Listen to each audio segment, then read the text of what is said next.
Hi, everybody. Hey everybody, good to see everyone. So tonight it's just going to be Charmaine and myself. Sunny I think she worked today, and then she had stuff she was helping her husband with. I worked all day, and Charmaine worked all day. We did. So I apologize. I'm sorry? I said, and yet here we are.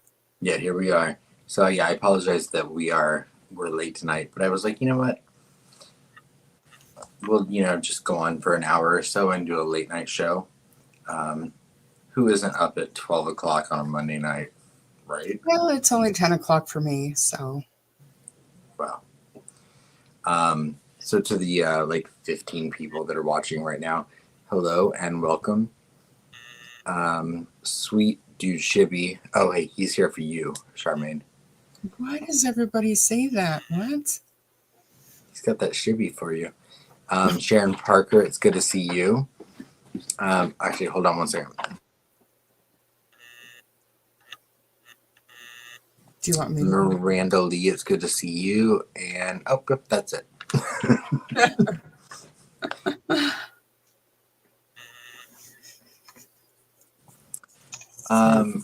Miranda Lee said, "Did I get my haircut?" I did get my haircut. I'm preparing for a trip in May, and I was like, "Oh, I should probably go ahead and cut my hair." So I did. I cut it all off, but I didn't blow dry it or anything. So the hat is. I think it looks great. It's got the little puffy.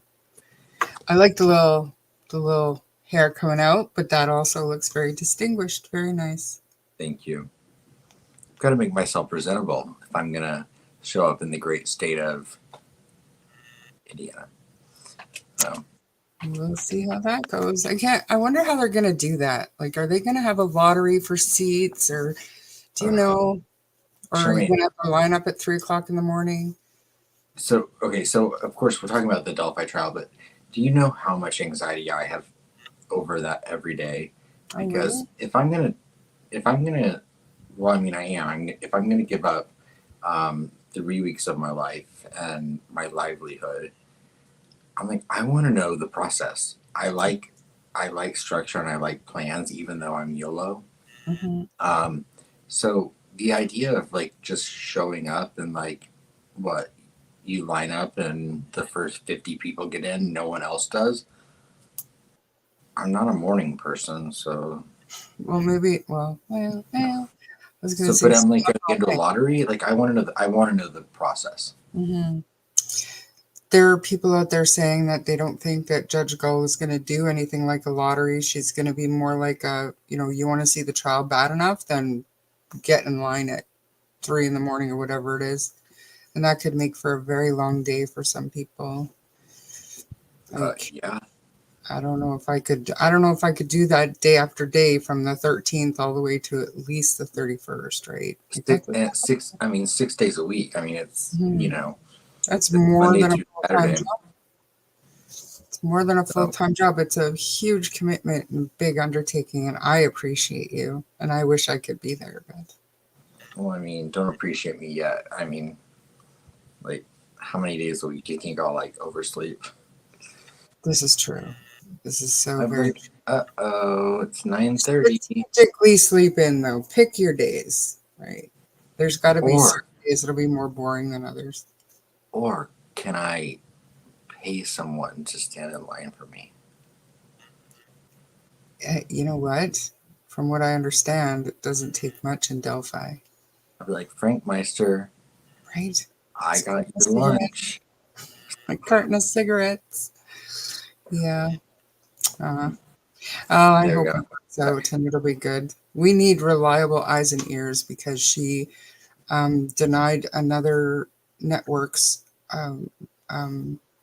motion to allow them to have cameras in the courtroom. So I'm not sure if that still means no trial camera, no stream for the actual courthouse, or if it's just media being denied at this point. Well, I mean, it is what it is right now. I mean, there's been not one mention or one indication of a trial camera or a live feed camera, whatever you want to call it, There's been absolutely no discussion or mention of that in any of the filings. Everything that she's responded to has only been media requests. Right. And So, that's not the so norm. it doesn't mean that they won't do a trial camera or a live feed, but it also doesn't mean they will, because there's been absolutely no mention. Do you know if they even have you know how Judge or whatever, he has his own YouTube channel, and a lot of other states also have Mhm. their trials streamed from the courthouse, right? Do you Mhm. know if any other trials in Indiana have that? No, I don't. No. That'd No. be interesting to know, because then if that was the case, if they just generally stream their trials, she And would have to block that. and I mean, if you look at pictures of the Carroll County Courthouse, of the main courtroom, there are cameras in that courtroom. They look like security cameras. Um, the Allen County Courthouse is equipped to do a live stream, because I mean, if you go to the Indiana website, um, the court website, there are certain counties that do broadcast their court streams daily.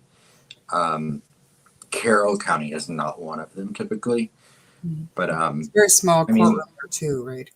I mean, it literally would require a. I mean, you could do a fixed feed on the gallery, or the in the audience. Um, Yeah. with a laptop. I mean, it really could be as simple as that. So Hmm. I'm still holding out hope. But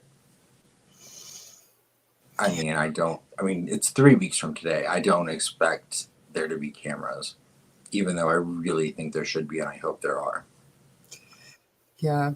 I mean, I've got opinions on both sides of that. Mostly, I think the cameras in the courtroom are important for transparency, but Mm-hmm. also for just preventing or dissuading a lot of the terrible reporting that we've gotten from, pro prosecution side will tell us their version of what they heard, and pro defense is the exact opposite, but we never hear the middle road, what actually happened. Do you know what I mean? It's always one or the other. Right.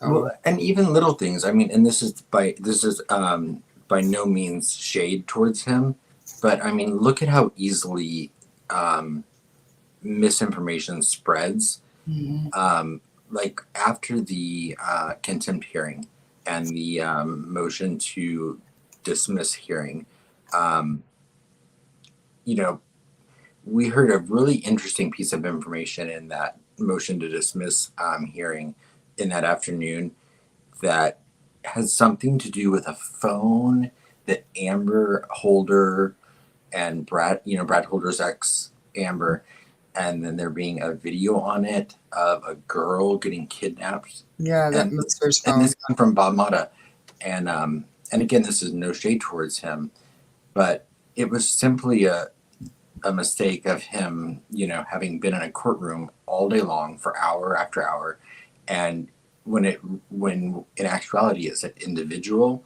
Hmm. he came on YouTube and said, "Girl," and it changed the whole narrative. Everyone was like, a girl was, Yeah, how is that kidnapped, not relevant? For sure. Yeah, it right? did. It And caught fire. yeah, and he of course corrected it as soon as he, looked at his notes and he realized that he had misspoke. But that was like 2 days then of the cycle on YouTube of people talking about it, reporting about it, and Yeah, and then trying to fix that whole mistake took time. yeah. And I'm Sorry, sure there are people still out there. I can see it. my cat is trying to upstage me. It's pretty good. I like the Yeah. background. It's awesome. So, so, but as far as and I know we're kind of off topic already, but as far as cameras and because I'm always intrigued by this because I see both sides of it as well. Mhm. What do you think the main benefits or um, problems with cameras in a courtroom are? I can't think of a legitimate issue with cameras in the courtroom as long as they're positioned properly. You have the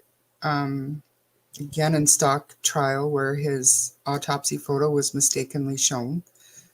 They were able to go back and edit it out for the replay version of it, but if you were watching it live like I was, you saw it. So there's always the room for mistakes. And then some of the earlier hearings with the Koberger trial, we got a look at some of the laptop, the screenshots and stuff that were on one of the laptops, and that was just poor positioning of those cameras. Right.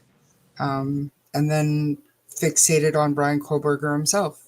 That, I mean, right or wrong, it doesn't look good. So those are kind of the negative things. As far as positive, you have to have transparency, and especially in a case like this, it's so huge, and there's so much speculation, false rumors, false information. There's so much mud.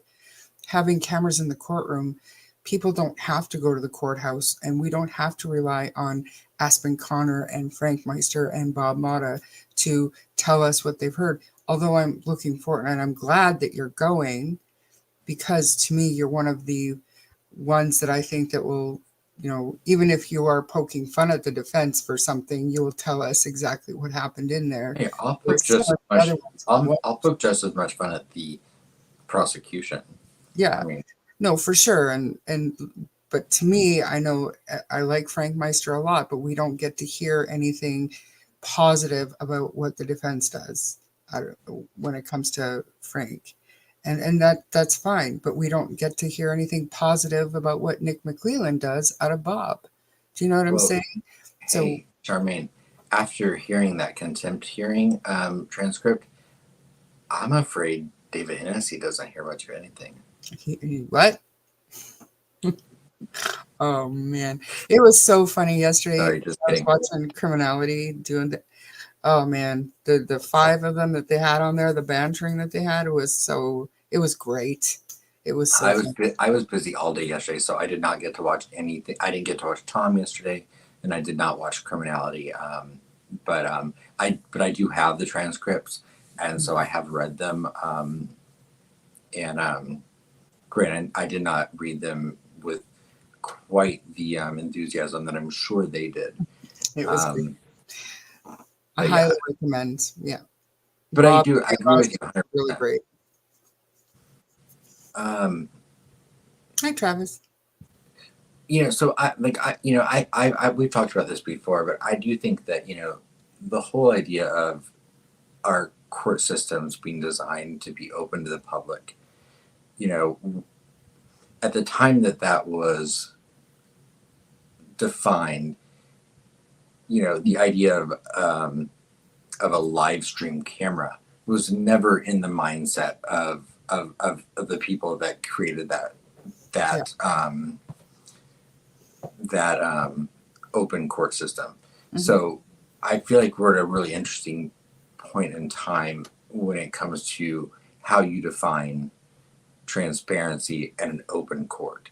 Because yes, a courtroom can be physically open to the public, but if it has 5 seats, that means it's open for 5 people to come and watch. 5 members of the public. If in the case of Carroll County, if it's got 50 seats, that means 50 people can come and watch. Mm-hmm. But, we live in a world now where transparency to most people means access from wherever we are. Yeah. And if there's the capability of providing that access, why not do it if you can? Right. You know what I mean? So it's like, if you want to be transparent and it takes very little effort, why not put cameras in the courtroom? Yeah, and I agree. So do you think that, because something I was thinking about was, do you think that cameras, say Judge Gull allows cameras in the courtroom, do you think that creates more of a zoo-like atmosphere for people that watch the trial and then want to flock to Delphi, or do you think it actually detracts people from coming to Delphi? I definitely would think that it would detract people from going, but it would be a zoo atmosphere in the YouTube streets. Like Right. it would be every single creator would be streaming and and commenting at the end of the day, whatever. Um, and even you going there, because it is such a small courtroom, and if there are no cameras allowed, I suspect that there are going to be a lot of people making that trip every single day.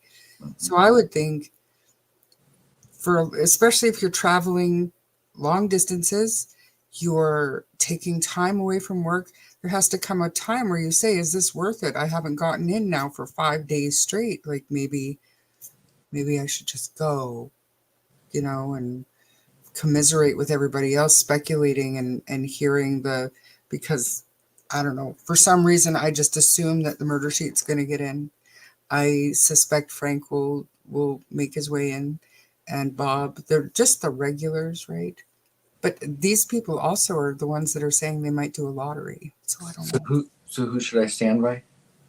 Um, Um, I would stand by Bob if I were you. You'd be like, you know what I'm saying? You know where I'm going with that. I'm sneaking in with Nick. True enough.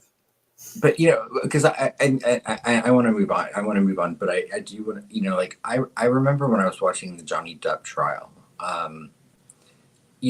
That was a small courthouse as well, and it was televised. But I almost feel like that case was opposite, because I feel like because of the popularity that case had, and people watched it every day on TV, I feel like it almost created more of a circus-like atmosphere at the courthouse, because I think it then attracted people that wanted to go and be a part of it. I mean, we even had people become witnesses from watching it on TV, Well, and then we all of a can sudden say they that, had information. but it's Johnny Depp, That okay? is true. Johnny But you don't Depp think and Amber Turd. it was Amber Heard that drew them in, or for me it was Ben Chu. Well, Maybe it was Camille. if I cared more, I would have went for Johnny Depp. But I probably dozens of women were at that courthouse every day just to get a glimpse. Right? It's Johnny Depp. I don't know that Rick Allen will have that same effect on You women. never know. Nick might. Um, Nick might. I mean, what is a megapint? I saw who was it that said something about the parking. Miranda. Miranda. I did see that they instituted a 2-hour parking around the courthouse in Delphi. I honestly I don't know. I assume there will be somewhere to park your vehicle in the town of Delphi. And from everything I've heard, you can park in the middle of town and you're only a 20-minute walk from the trails. So I would assume there'll be somewhere within that perimeter. Maybe I'll park at CVS. I was just gonna say, go park at CVS. So sadly then too, I think whatever guidelines they set up for how they're going to do people getting into the courtroom, and anything like that, it probably won't happen until like right before this trial starts. Probably right when the decorum order comes out, because she'll be. Which typically is not until about a day or two before. Yeah. So I'm gonna fly blind. I'm gonna fly blind and hope for the best. I think you're gonna be great, and you're gonna get in every single day. And I'm. Oh yeah, I mean corruption. Right. I mean, are you still feeding Ron Logan's fish? That's got to be worth something. Right. Between that, I mean, my relationship with Judge Gull, my friendship with Nick McClelland, my budding romance with, oh, never mind, I can't talk about that, on the defense side.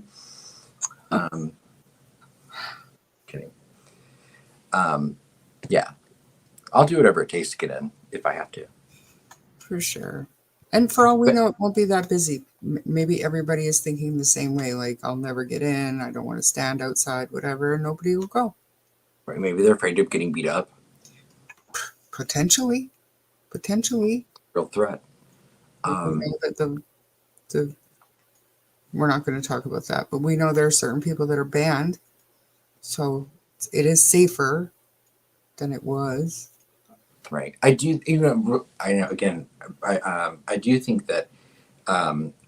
I really hope that they are. I'm sure they are. I really do hope that they are prepared for the security measures they're going to need for this trial, though. Because I mean, one, just getting in and out of that courthouse, they're going to need security, and they're going to need security for Kathy Allen. They're going to need security for the girls' families. Um, I just feel like there's going to need to be a lot of security. Yeah. Because I don't put it past people to try to show their ass, and Yeah. I hope the jury is the thing I'm most worried about. Like, I really hope that they are secured um, and safe. Because that is a small town. It's going to be really hard to get people in and out of there unseen. It's probably going to be impossible. And it's Travis, inevitable that they're going to be in a hotel that other people that are coming to town for the trial are probably going to be staying at. yeah, Because that would be Lafayette, most likely, and there's still not a ton of hotels. yeah. Travis said the most important part is jury selection. Yep. Aspen, I believe, is going to be there for that. There are some You- people that aren't planning on going until after that. Well, so and I'm not sure the answer to this, and I haven't looked into it, to be honest. But jury selection starts on the 13th. That's in Allen County. Um, I've heard both yes and no, but is jury selection actually open to the public? That would be weird if it was, wouldn't it? Right, like so like because I'm not actually sure that even if it is open to the public, I'm not sure I need to sit there and watch jury selection. Mm. Like when day one of the trial starts and a jury has been seated, I'm going to be there for opening statements if I can get in. But as far as spending 3 days watching them select a jury, one, I don't know if that's actually open to the public, and two, I don't see the benefit to that. It might be interesting to see or hear the types of questions that people are being asked after, they sent out those questionnaires. And then from those, I think they're going to whittle down to the people they actually call for duty. Right. So it'd be interesting to know what kind of questions they're asked when they're, what is it, voir dire. Right. But other than that, I think you're completely right. You heard one, you heard them all, right? Right. So, I mean, and like I said, and 3 weeks is a long time to go to Indiana for anyway. So, like Awesome. I'm planning on going on the 13th or 14th, and I might take those first couple of days to actually like go to the trail, go to the bridge, do that kind of stuff. That'd be Because amazing. once trial starts, there won't be a ton of time. That's right. Yeah, there's going to be no sightseeing for you except for inside that courthouse or standing in the parking lot. One of the two. Right. And then I've got to go feed the fish at Ron's every other night. So, Like you're going to be busy. And then you have um, to visit campsites out in the bush and stuff. Isn't Greeno somewhere out there? I know, right? Just kidding. Have dinner with the Patties every night. Right? That would be great. It sounds like you're going to have a wonderful time. I mean, I'm making light of it. I mean,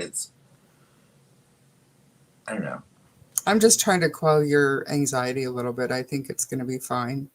Hopefully, there's not too many people, but if there's no cameras, I'm afraid that there are a lot of people that are willing to take that trip, to see what goes on in there.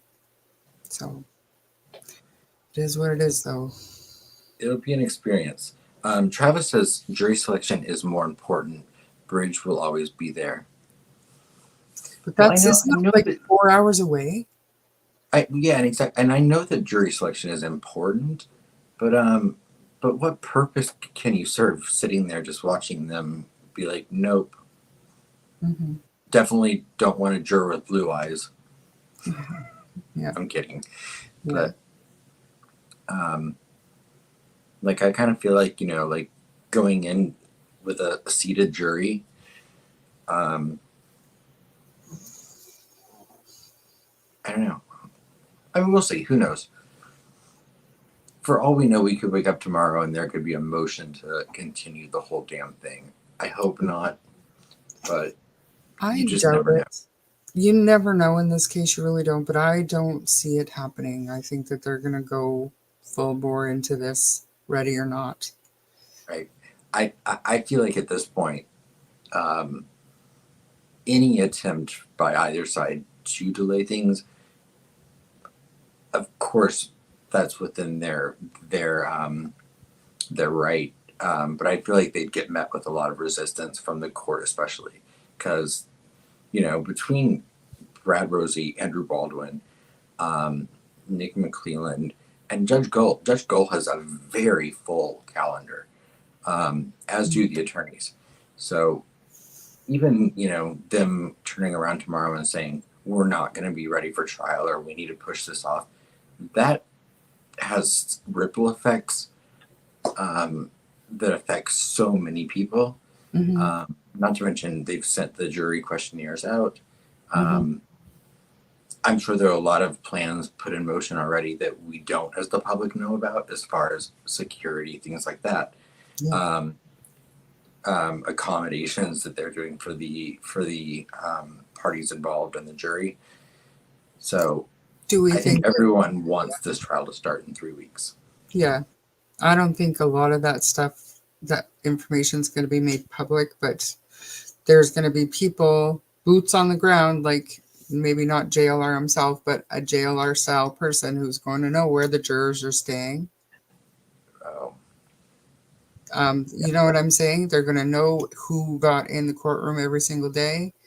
There's going to be there's going to be a lot of eyes and ears inside and outside, I think. Well, I mean that I've mentioned that for a month now. Is that I'm glad that they're going to be sequestered, but my biggest concern has been um, I don't put it past people in this case to try to learn the identities of the jurors Absolutely. and to um, and to tamper. I jury tampering, I think, is absolutely should be a concern in this case Oh, for sure. I because I totally. think there's so much bloodlust on both sides that I think there are people that would stoop so low to try to persuade a jury member towards their way of thinking Mhm. simply so they can be right. Yeah, for sure. And because they have this conviction and they believe that they're right. I don't, there aren't too many people that I believe are out there arguing for something that they don't truly believe, including the prosecution, including the defense, and all you creators, like everybody, you believe what you believe, and you won't hear any other side. You know what I mean? So Right. Travis, yes, it's a prison term, but I think that impulse control is something that a lot of people lack. And I don't think some people would even think that far ahead. I think they would just go on that route if they're able to. And yeah. so that's one reason I hope that security is at the point it needs to be at. Hmm. Patricia, Because I will trust have me, I to. mean, I'll be in that courtroom like I'll be in that courtroom taking little notes of every jury member, but not so that I can identify them and find them, just so that I can track their reactions and their behavior throughout the Hmm. trial, Hmm. so that when it comes time to deliberate, that I'll have an idea of where I think they're gonna be going. Sure, of course.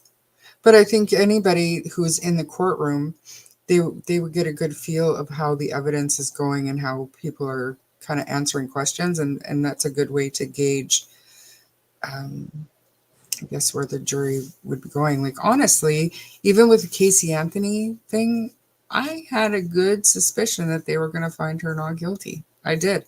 If you listen to the evidence and you can, you know, watch how the judge is making their rulings and their objections, and or their, you know, sustaining objections and whatever, you can kind of see how things are going.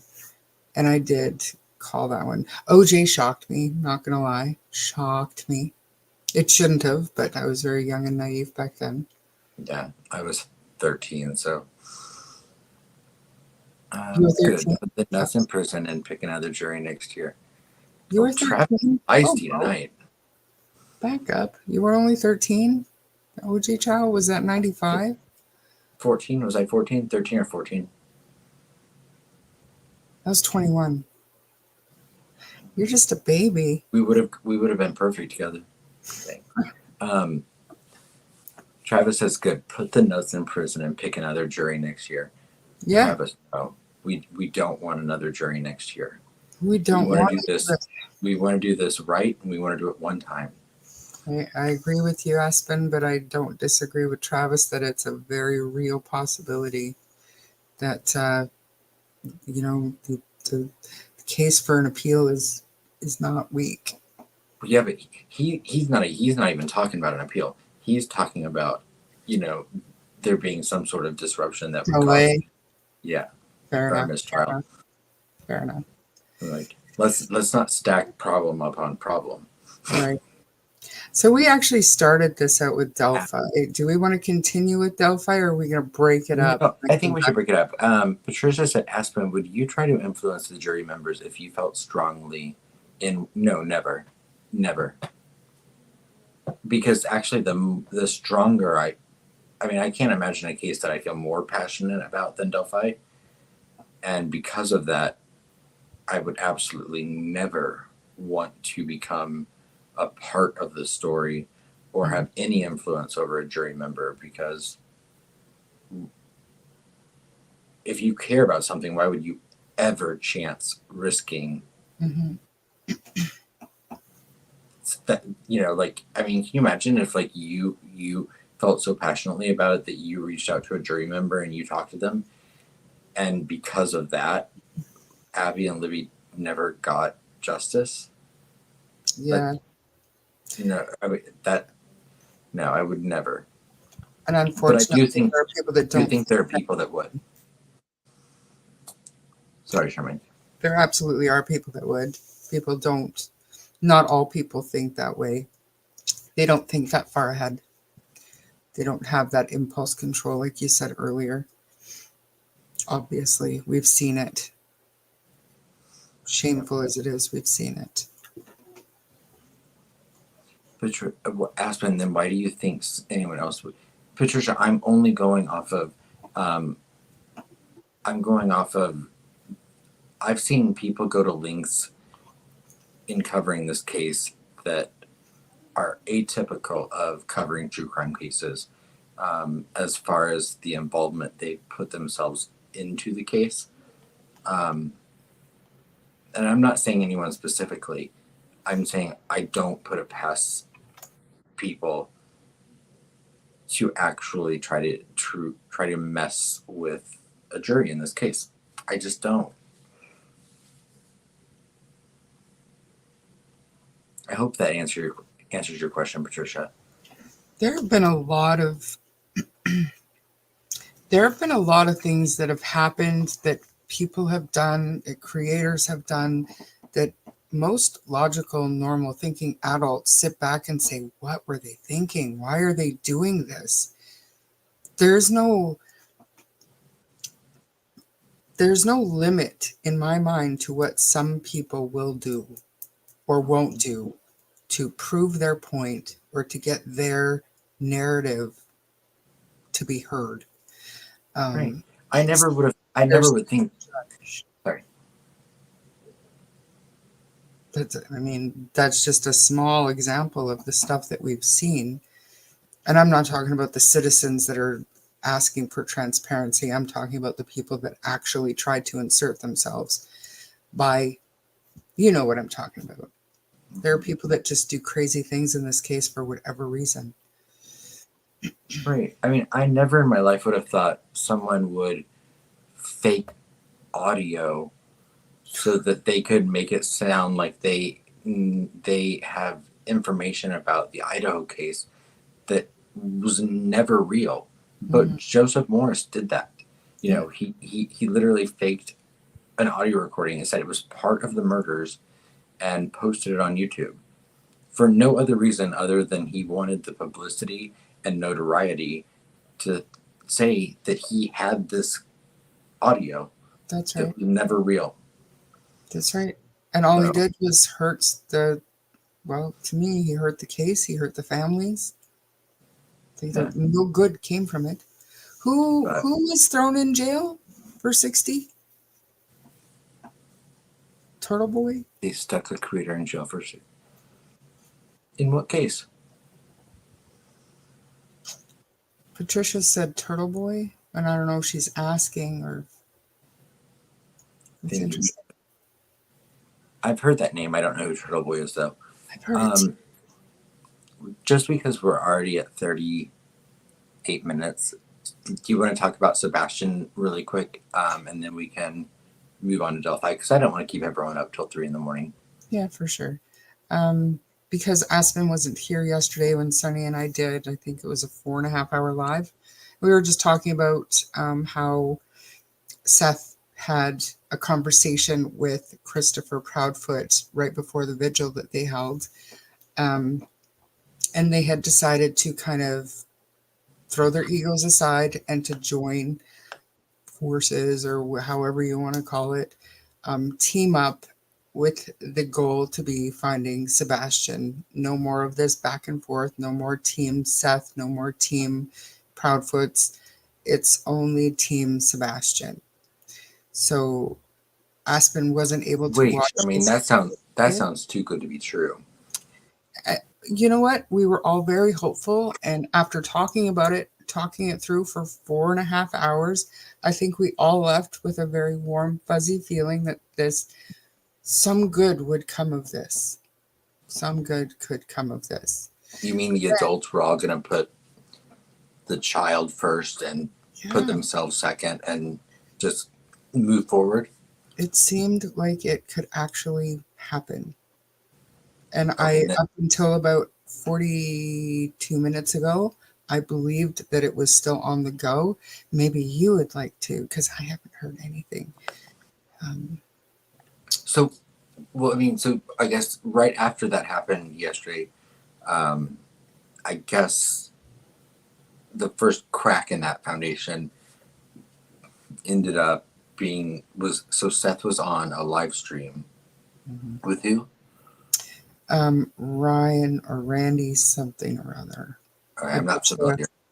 Miranda. And I have not seen it. She was here, and Ann Vroom was also here. Um, I can find it really quickly after, but we watched it, and he did a whole monologue for 23 minutes without Seth saying a word. And he was basically talking through pretty much his own theory of what happened. He believed that Katie had done something to Sebastian, and he was just kind of imploring her to come forward, fess up, just put an end to this already. And Seth was just left to sit there and listen to it. He said, I still have hope that my son is alive. To me, there was nothing negative said about Katie by Seth other than questioning this guy's theory and saying things like, well, do you think she'll ever tell me? Stuff like that. I don't remember him going off on Katie. So it sounds like we, finally there was some progress with Seth, Katie, and Chris deciding to put their differences aside and really work together as much as they could to put Sebastian first.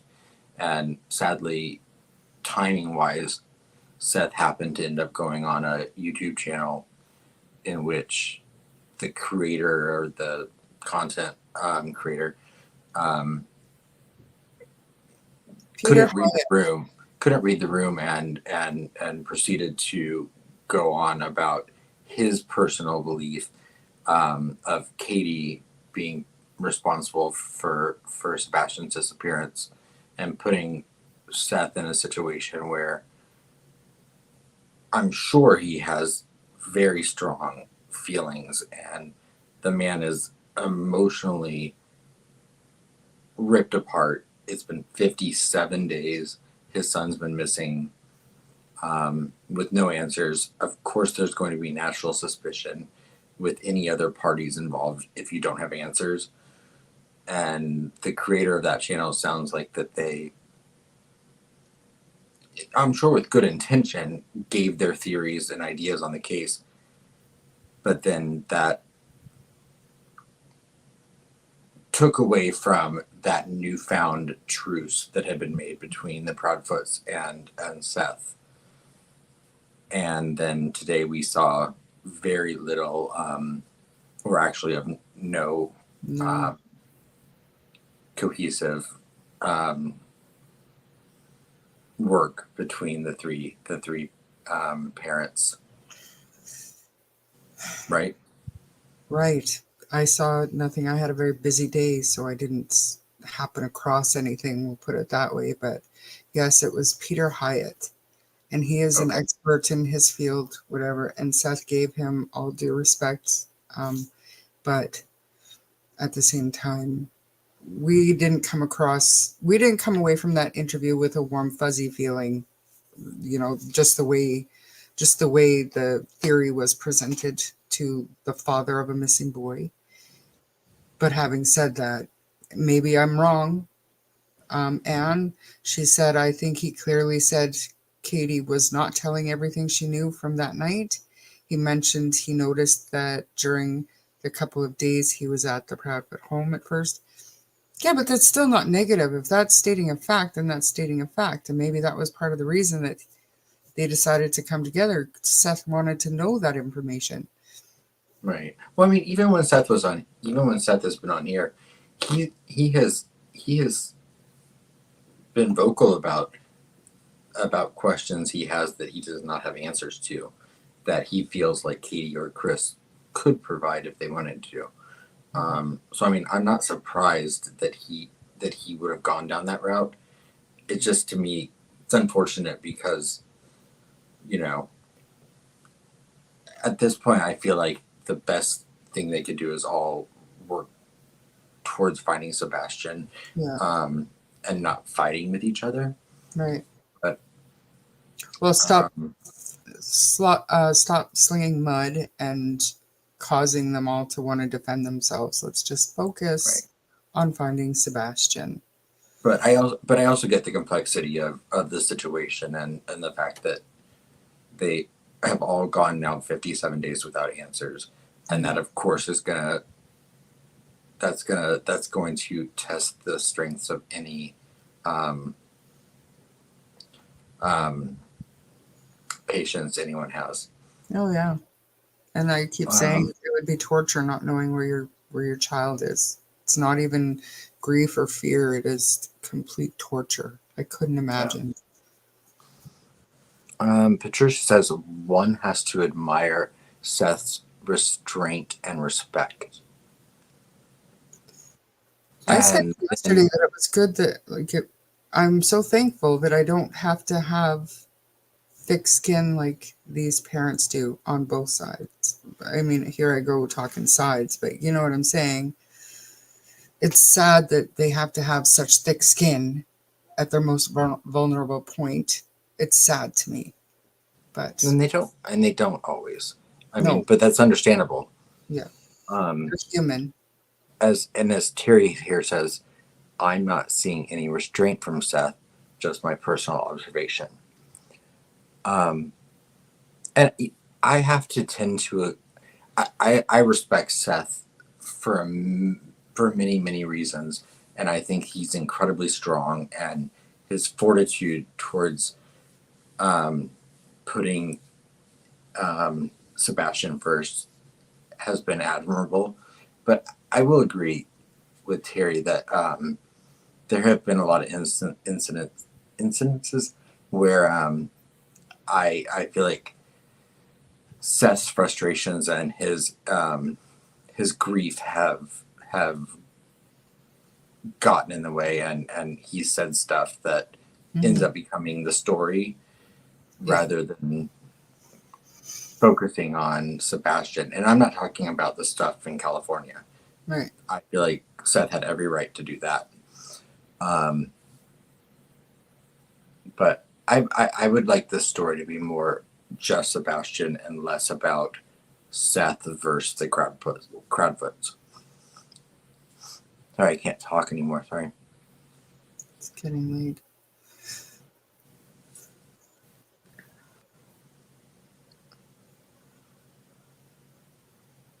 What else? So, what else happened with Sebastian's case since I've talked to you last? I did see today that Katie Proudfoot is, which it goes anything to show that there's not a unified search between the three of them. I think that Katie is back at the campground in Mississippi. Yeah, she was home for a few days, and then Chris was in Tennessee at a bike shop today, which he was not. He was not there to buy a motorcycle. I think he was talking about helping something about organizing some sort of charity ride or something for Sebastian. Is what I heard. They were also, from what I understand, Katie and Chris were at a bike shop. Was she there too? Was before the vigil. Like before Chris showed up at the vigil to talk to Seth, they were at a bike shop and everybody was saying, well, they're shopping for Harleys. Well, how do you know that that's what they were doing? We don't. Okay, you're right. That was not so Chris was at the bike shop. That was yesterday or the day before when they had the vigil. Not today. I just saw it. I just saw the bike shop today thing. Oh, okay. But Katie is back at the campground today. Wow. That's just, I don't know how I feel. I know how I feel about that, but I don't know if I'm right to feel that way about that. I wouldn't want to leave my house where my child knew where to find me. Same. I don't understand. And is there any family member at the house? Because I mean, if you feel like your presence there is going to be a distraction, wouldn't you then have your sister there or someone there that is there solely for that reason to be there just in case Sebastian comes home? Just in case. Then what was the deal with Seth's polygraph? So apparently he was on his medication. He was super tired, and apparently it came back inconclusive. So that information came from where? Was it Gray Hughes, guys? Or was his mom the one that reported that originally? I don't know. I heard it here first last night. But it did come from a content creator. But so they're now saying though that was not the case, that his results are actually not back yet. Oh, okay. That's good to know. There was a content creator that was saying it was inconclusive, and these are the reasons why. Which at the same time, yeah, one of his family members did. It might have been his mom that came out and said, "Yeah, he's on this medication, he's tired, this and that. He never should have took the test." Seth said that himself on this show last week. After he took it, we talked about it, and he said, with the medication I was on, I never should have taken that test. Mm-hmm. That stood out to me immediately when he said that. Mm-hmm. Because that was the day after, I think. Mm-hmm. And we didn't really follow up on it too much.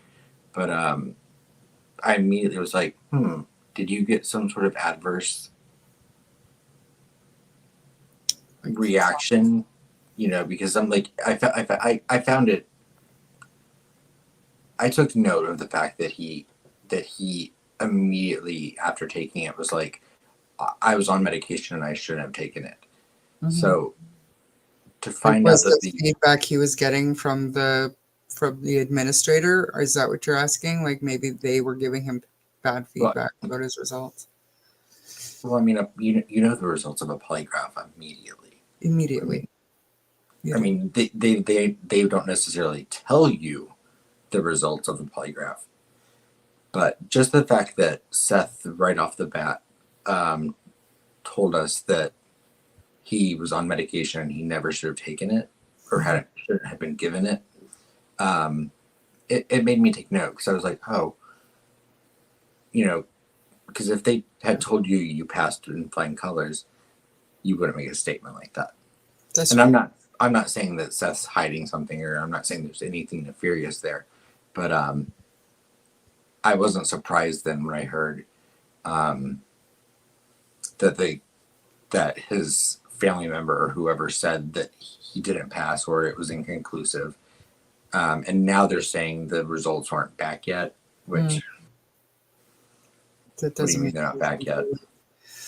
I wonder, like, I don't disagree with Miranda. She said the polygraph stuff is ridiculous. Most of the value of polygraphs is whether a person is willing to take it or not. And Right. I don't disagree. They're not admissible in court. There are people who have admitted passing even though they should have failed. Right. If you can fool the control questions, then you can fool the whole test. Right, right. So, and yeah, they're so meaningless and irrelevant at this particular Yeah. point, in Yeah. my No, opinion. I don't think I do not think Seth is lying or hiding anything about No, his son's disappearance. So no. me saying that, like, when he mentioned that last week, um, I don't think Seth is hiding anything. Hmm. No, and I have a hard time. Uh, I don't even want to talk about it, but my brain goes so back and forth when it comes to Katie because she is the only person in the house with Sebastian. She And holds, yeah, she has the answer, and for whatever reason, and it could be trauma, memory loss, it could be anything, but she's not coming out with the whole timeline that we know of. if if if one of the parental figures of Sebastian holds any more answers than we know of, it would be Katie. Yeah. But we're not saying that she knows more than. No. At least I'm not. No, and like I said yesterday too, I'll guarantee you that law enforcement knows a lot more of her timeline than we do too. Right. Although Right. it's There's a reason. There's a reason that they all of a sudden were like, well, we kind of want camera footage from earlier in the day on Sunday, Mhm, and you know, mhm, and that could be because they found nothing on the footage that they looked at from the time that he was reported missing, and so they were like, well, if he's not on any of this footage, we need to look earlier. mhm, Or do they know something that they just haven't released publicly yet? mhm. But we are 57 days in now, so I'm not quite sure what they're waiting for with some of that. Yeah. Results are required to be given by law or regulation in Texas and Kentucky and given a chance to explain. That's interesting. Good to know. If we ever need Travis to take a polygraph, he's required by law to do so. Yeah, but I don't think that it was TBI that asked them to do it. I think that it was to appease the public. Nancy Grace. Yeah. So, I mean, it was less than meaningless, in my opinion. Terry says, "Oh yeah, I agree." Terry says, "I'd be surprised if any legal counsel would recommend taking a third party poly." Hmm. I agree. I mean, if I was ever asked to take a polygraph, I would want to because I'd want to see how I did on it, no matter what. Hmm. But um, but no, as far as legal counsel, I would assume they should always tell you no, Hmm. just like talking to the cops. Don't talk. Say less. Miranda says, everyone needs to leave Seth alone. He's not a and I agree 100%, Miranda. I hope you don't think I was attacking him at all. He's not a polished politician. His reactions are raw and real. His son is missing. Seth is not sleeping well. He's also in physical pain. Mhm. And like we've said many times, his son has been missing for 57 days. So the man's going through hell.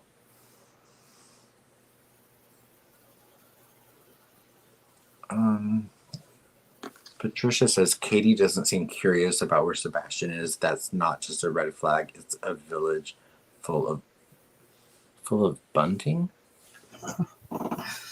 I agree. I agree. And not being at that house is, I don't know why, but it's just the biggest. I just don't understand. Does it a licensed polygraph? Well, yeah, for sure, Travis. Big mistake. Doesn't matter who does it. A licensed polygraph person in Kentucky has to grade it and give person the results and give them an opportunity to explain any anomalies. He needs a lawyer. So, Hmm. Travis, if Charmaine or I were your client, and we came to you and we were like, well, had a wild weekend, and they want me to take this polygraph, what should I do? You would tell me to take it because I'm an honest person, but if Charmaine asked you if she should take it, would you advise her to not speak to the police and to not take the polygraph? Or would you tell her to cooperate?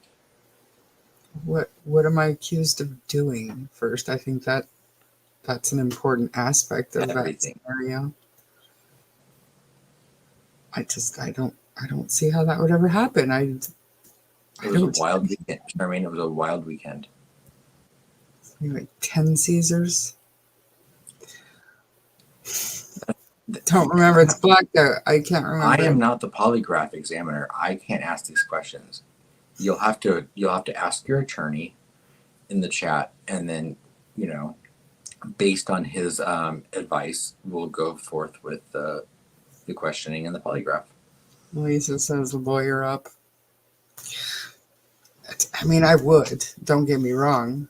I would humbly explain myself to law enforcement. I'm really sorry, but I do this thing on this Oh, so podcast yeah. and YouTube, and I talk to these like, If I were law- your attorney, I would stop you already.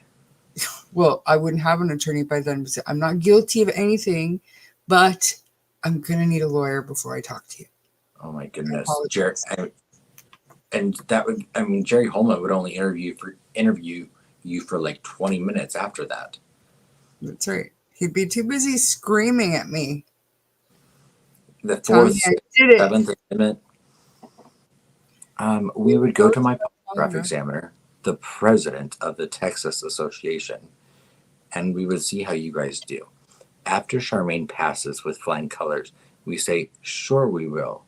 Oh, Aspen, after the what?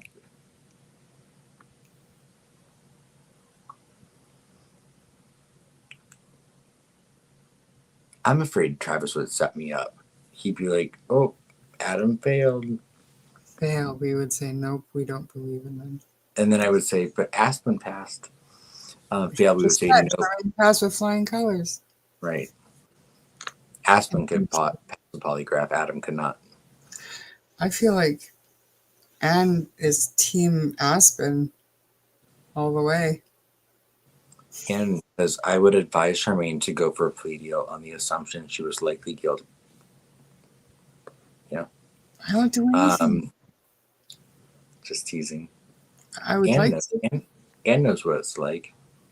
She must. What else? Fail. We would say nope. We don't do that. Miranda. Oh, yeah, Travis, if I fail that, once I failed, yeah, there's no value in those whatsoever. And here I am saying it right now. So, I mean, I'll take it. But if I fail it, it doesn't mean anything. Either way, good thing the video recorder was off. Unless you're in Delphi. Okay, so anyway, does anyone have anything else to talk about with Sebastian before we pivot back to Delphi? No, I think that it Oh, was a pretty quiet day as far can as we that. just stay over here with Sebastian? Well, I just, you know what, there's just a couple of things that I'm happy that Travis is here. A couple of things that we can talk about. Okay, fine. All of it is noise because trial is coming. 3 weeks from today. Yes. Terry, did the TBI give an update? No, there was no update that I saw today. The only thing I saw was that is that the truce between the parental figures kind of fell apart quickly, and Sebastian has now been gone for 57 days. That's And sadly heartbreaking. that's the only update there is. And go ahead, tell me. No client of mine would take a polygraph before we knew how they did on them, and no client of mine would have a journalist be in control of the polygraph. That sounds like sound legal advice to me.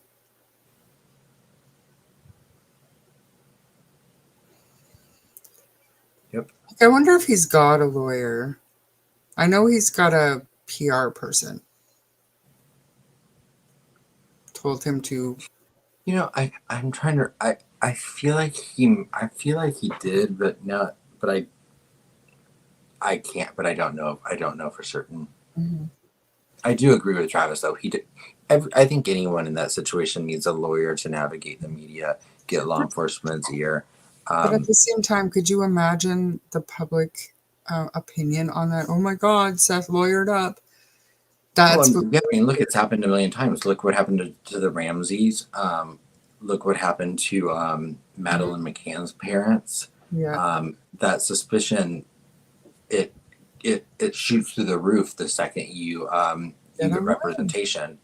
But at the same time, any logical person that you have a conversation with, if you present the scenario, would say, yeah, anyone in that situation should get a lawyer.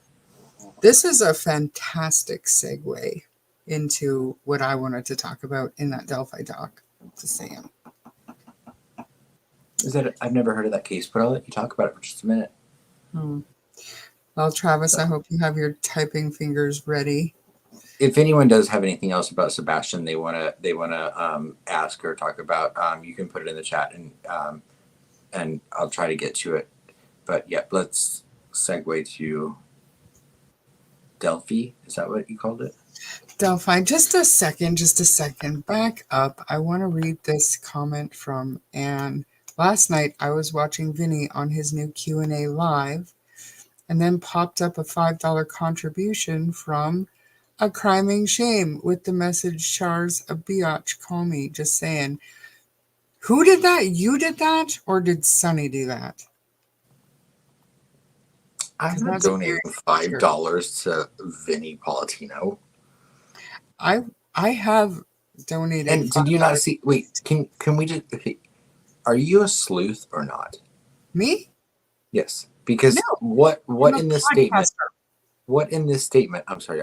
What in this statement could easily tell you who made that contribution? Well,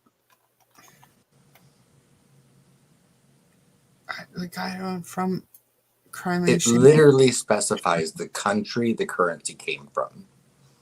Oh, really? Okay, I see. My bad. No, I am not a sleuth. I am a podcaster. I am a researcher. It's different. I am not in these rabbit holes. I've given up my Tom Webster rabbit hole for good. A sleuth would not have missed that. I know. I am not a sleuth. Let me just see here. What are we doing first? Are we doing... I told you I was going to let you you lead me, and I will follow. Okay, what the heck? Chrome tab? No. How do I share a document? My screen? Yeah. Marina says, did you? Yes, I did see the motorcycle pics of Chris and Katie. But I do believe that they were in the motorcycle shop I'm gonna believe what they've claimed apparently is that they're trying to help organize some sort of motorcycle ride in honor of Sebastian. So until I see that they purchased a new motorcycle, that's what I'm gonna choose to believe. Travis says Sunny told Seth that if he wanted to discuss anything with me, she would pass along my information to him. I never heard anything, but I'm not admitted in Tennessee, so limited help I give. Yeah, Travis, I've been helping Seth with all that legal advice because I'm almost a lawyer in Tennessee. So Travis and I are actually on the same legal grounds in the state of Tennessee. That is not inaccurate. Good for you for boosting yourself up like that, taking the opportunity. That's good. I get very few chances in life. I shared that thing with you. Okay, I'll pull it up. Poor Seth has been running on fear, and I agree 100%, Travis. You can see it all over that man's face. He's in hell and he's tired. I've been saying a lot of prayers for him. Okay, so Charmaine wants to share something with us. Let's see what she has here. Okay, want is a strong word, but we're talking a little bit about Delphi, so... What are you trying to do here? Okay. The motion to suppress. Can you I zoom know in? there have been other things that are maybe more exciting that have come out, but I was actually a little tiny bit proud of myself yesterday because I haven't watched Bob and Allie for a couple of weeks. My bad, I've just been busy. But when I first read this, when it first came out, I was 100%. saying certain things to myself, like, I don't understand this. Why are they doing this? And I was kind of happy to hear that defense attorneys actually had that same opinion. And I swear to God, I didn't even watch it. It was like the same words that I was thinking in my head. So that made me feel like almost a lawyer that day. But let me tell you what I'm talking about. Why? But could you zoom in? Like this? Like that? Yeah, Like that? I mean, as long as it keeps getting bigger, we're good. Is that big? Yeah, that's big. Is that big enough? I can't see the screen, so let's Oh, see. yeah. Okay, so that's big enough. Okay. That's big enough. I mean, it could be a little bigger, but it's big enough. It'll do. I don't know if it'll stay on my screen if I go low. Okay, there it is. Okay. So I don't know that we need to read through this whole thing. Has everybody seen this or read this thing 9,000 times. 9,000 times? I mean, Yeah. I'm sure other people have covered it many times. But anyways, For anyone this is the second suppression motion that came out a week ago today.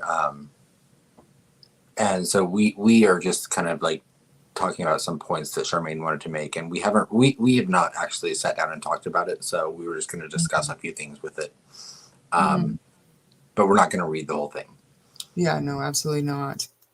So on October 26, 2022, interrogation at the hands of law enforcement Jerry Holman, who failed to read Rick Allen his Miranda rights while yelling and swearing at Rick Allen, lying to Rick Allen, and attempting to intimidate Rick Allen behind a closed door in a tiny interrogation room at the Lafayette Police Post. So my thing with this, the first interrogation, from what I understand, Rick Allen, was read his Miranda rights. He was given the waiver, whatever, and he signed it, and everything was good. Yes. That is, and this is where Travis comes in. This was considered, from my understanding, a non-custodial interview. The first or the second? First. Well, he was read his Miranda rights during the first interview. Right. So that this would is point towards it being a custodial interview, correct? Right. And so he needs to have his rights read to him because he he's not free to go. He's in custody. Is that how that works? Well, but during the first interview, he was told he was free to go, and in fact, he exercised that right and actually got up and left, This is where my confusion even lies. though he'd been read his Miranda rights. The second interview, he allegedly was asked if he remembered his Miranda rights that he'd been read previously. He was then questioned and was not as clear to him that he could get up and leave, because he in fact never could. He was at the end of the interview arrested and has never since not been in custody. Right. So, and this is where I am completely 100% unclear. So if he was, okay, they gave Miranda on the first one, even though he wasn't in custody, they read out an abundance of caution. Fair enough. And he signed the waiver. Everything was good. So then fast forward to when they go to pick up that car, and now he's not told he's in custody yet. Right. He's brought in again. Can I say really quickly? I heard a couple of people when people were reading these or discussing these originally that seemed to be outraged by that the ruse that they felt that Rick Allen was tricked into ending up in that second interview. I'm not sure how many true crime cases these people cover, but that is a very, very common technique that law enforcement implement.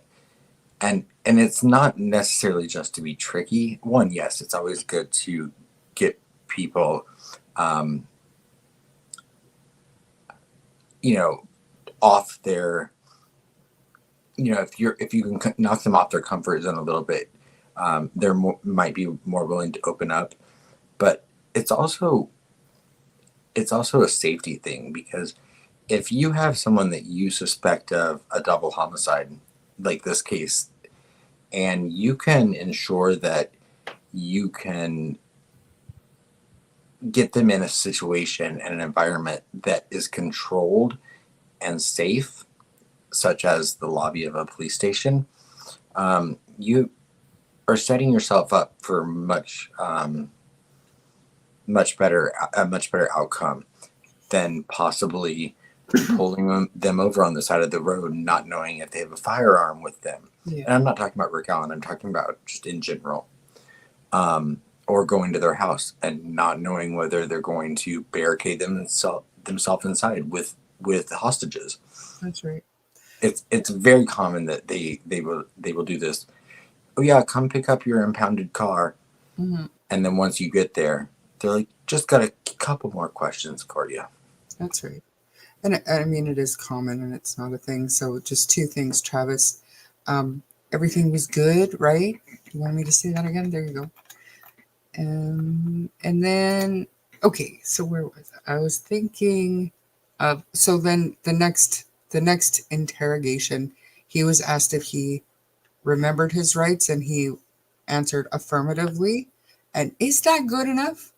Because I wonder, because there was a similar situation in the Chris Dorman, like he was asked if he knew what his rights were, but they weren't actually read to him, and so his Had they been previously?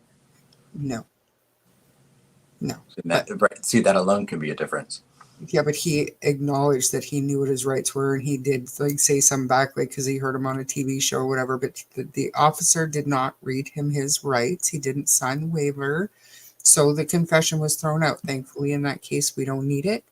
But in this case, and it's going to lead me to my next point, but not common to say, I have a few questions, no Miranda, then a few questions, and then immediate arrest. That's not common, and the problem in the second interview. Right. Huh. But okay, and I mean, I figured there could be a little bit of an issue there. That's what my gut is telling me. However, why are they even trying to suppress this? This is 2.5 hours of this man denying any involvement. This doesn't hurt Rick Allen's case. To me, it helps it. Why are they trying to suppress this? Somebody make it make sense, please. Well, I mean, I feel like, it would require a higher pay grade than me, I'm sure, but I mean, there are a couple of reasons, I guess, that it could be. One, they could be doing it just out of the fundamental aspect of they want to point out the mistakes that were made during this investigation, and to them, him not being reread his Miranda rights, is a fundamental reason for them to throw this interview out, and it doesn't hurt just to point it out. A second reason is,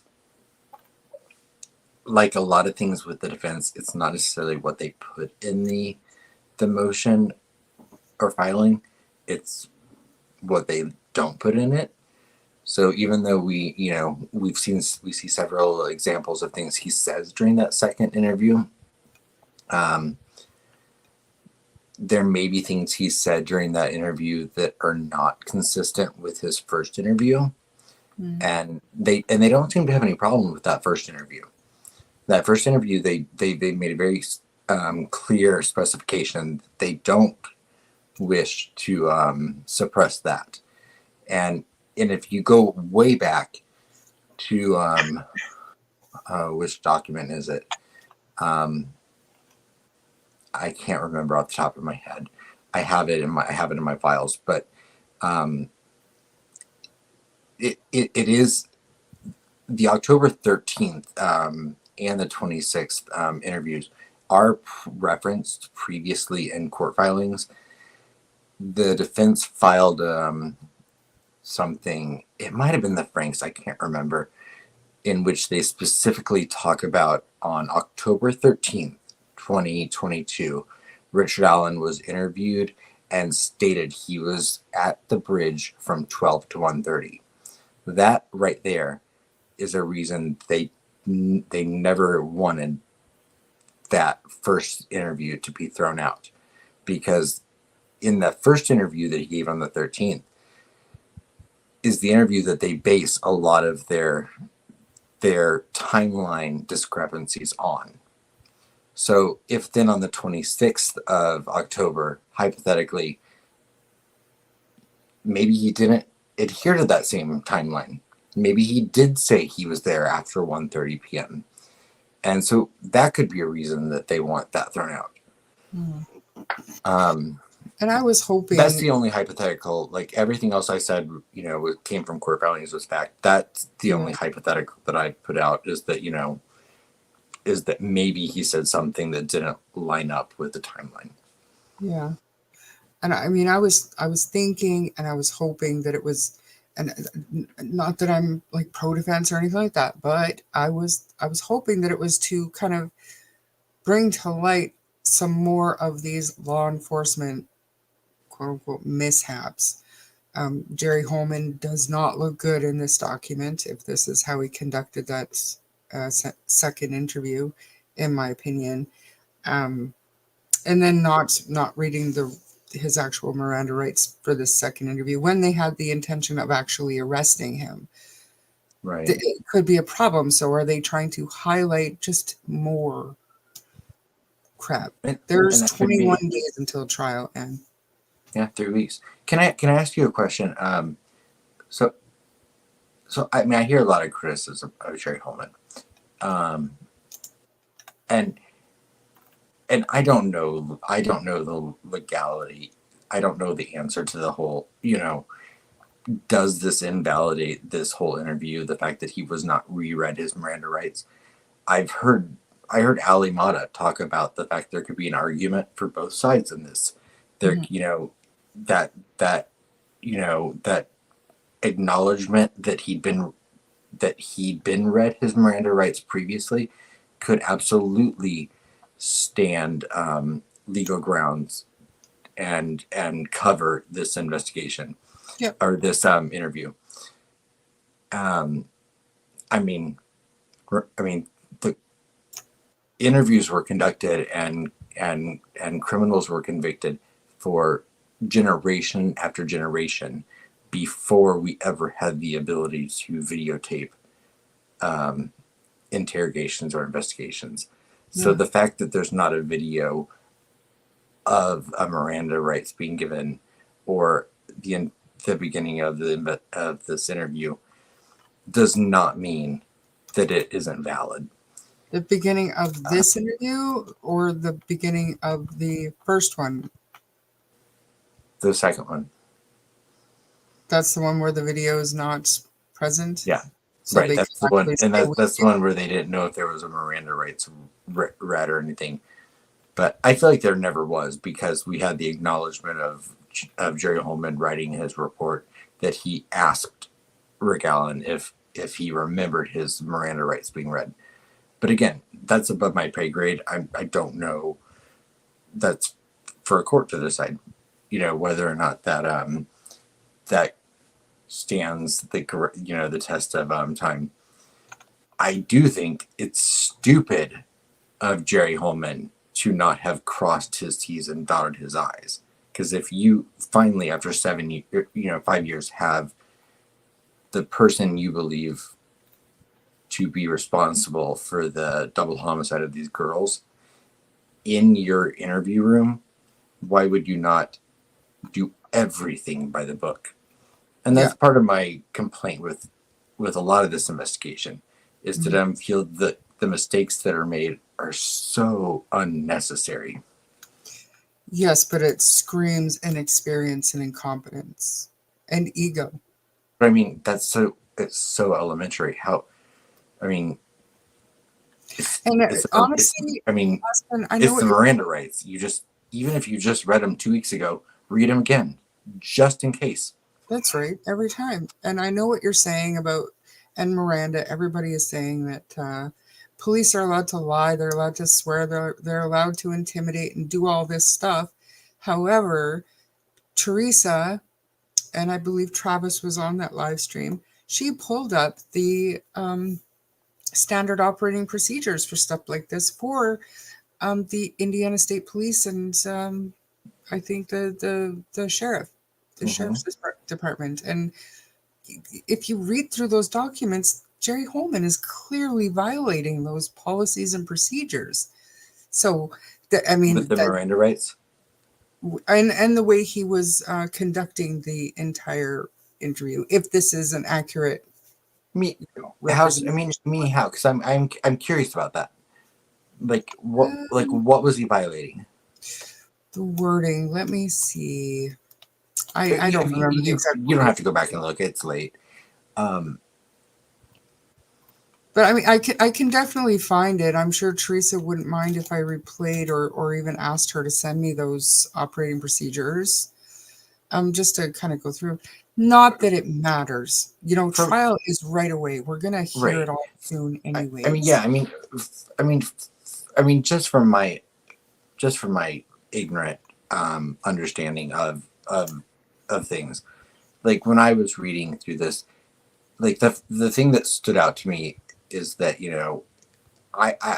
it looked to me like Jerry Holman was using the read technique, which has been questionable, ethically, not legally, but it has been, depending on how it's done. Like I've got Jim Smith in Canada, who is textbook.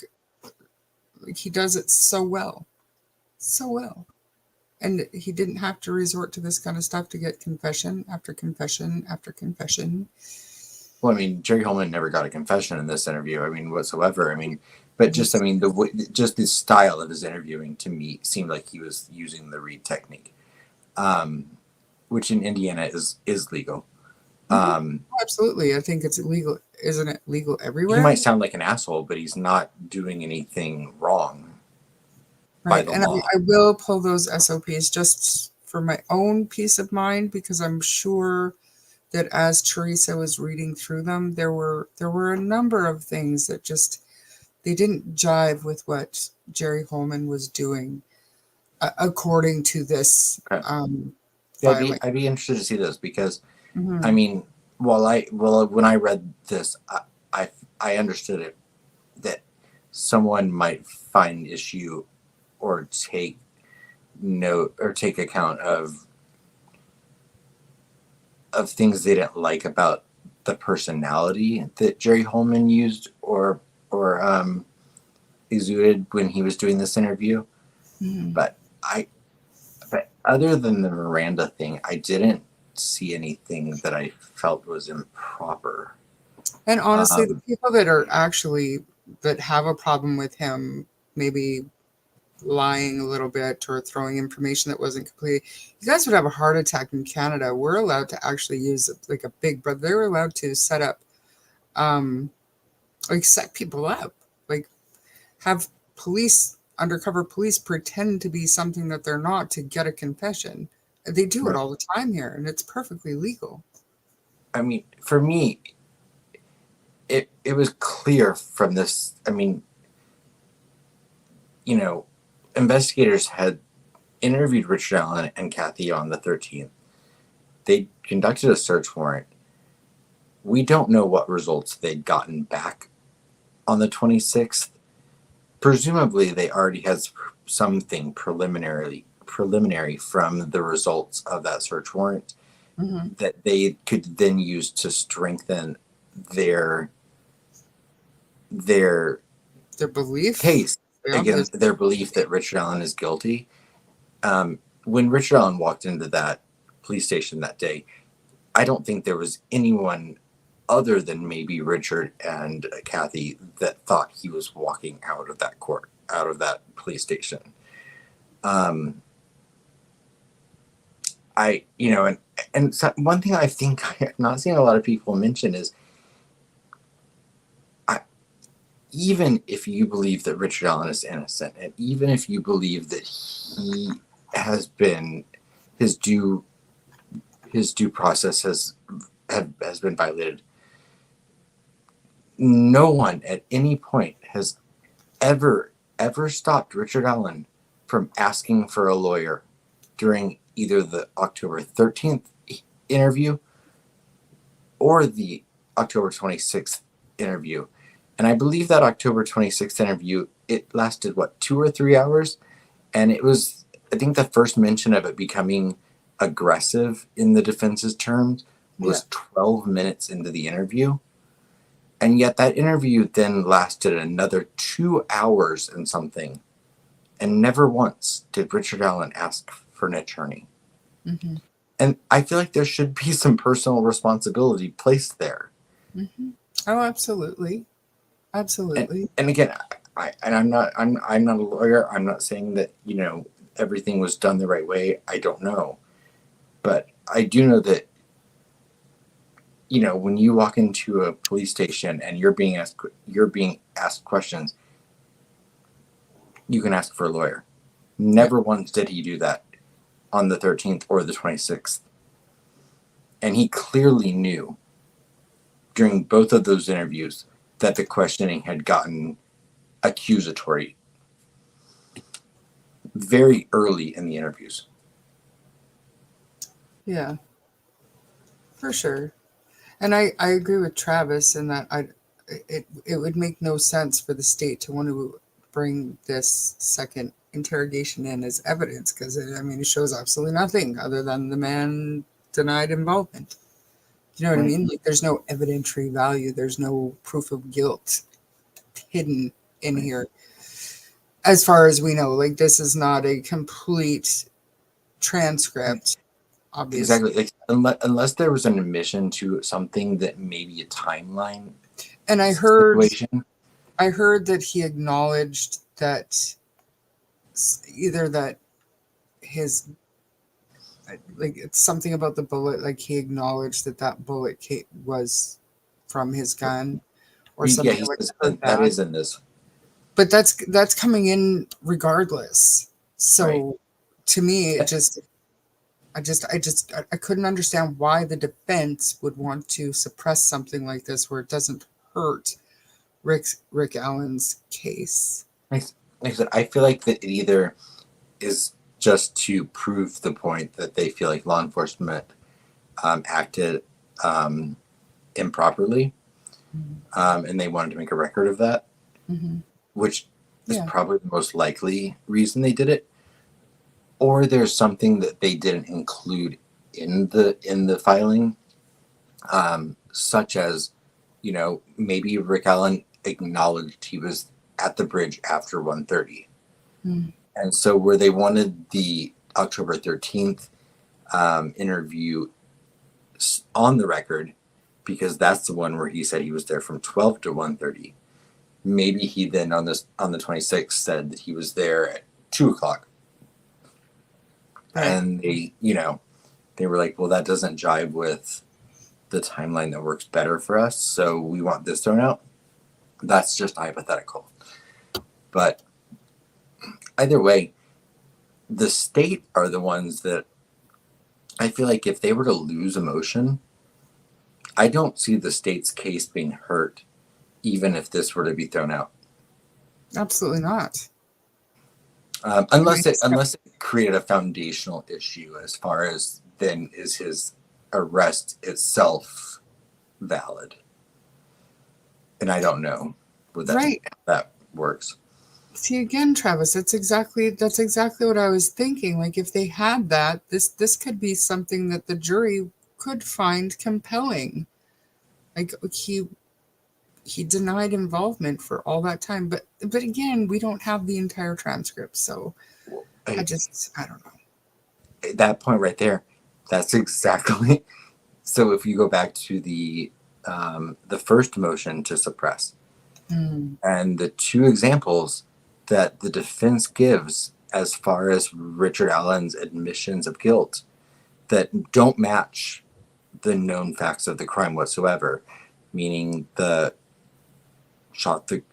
can't remember one of them, and then there was the second one was like that, he shot the girls in the back. Right.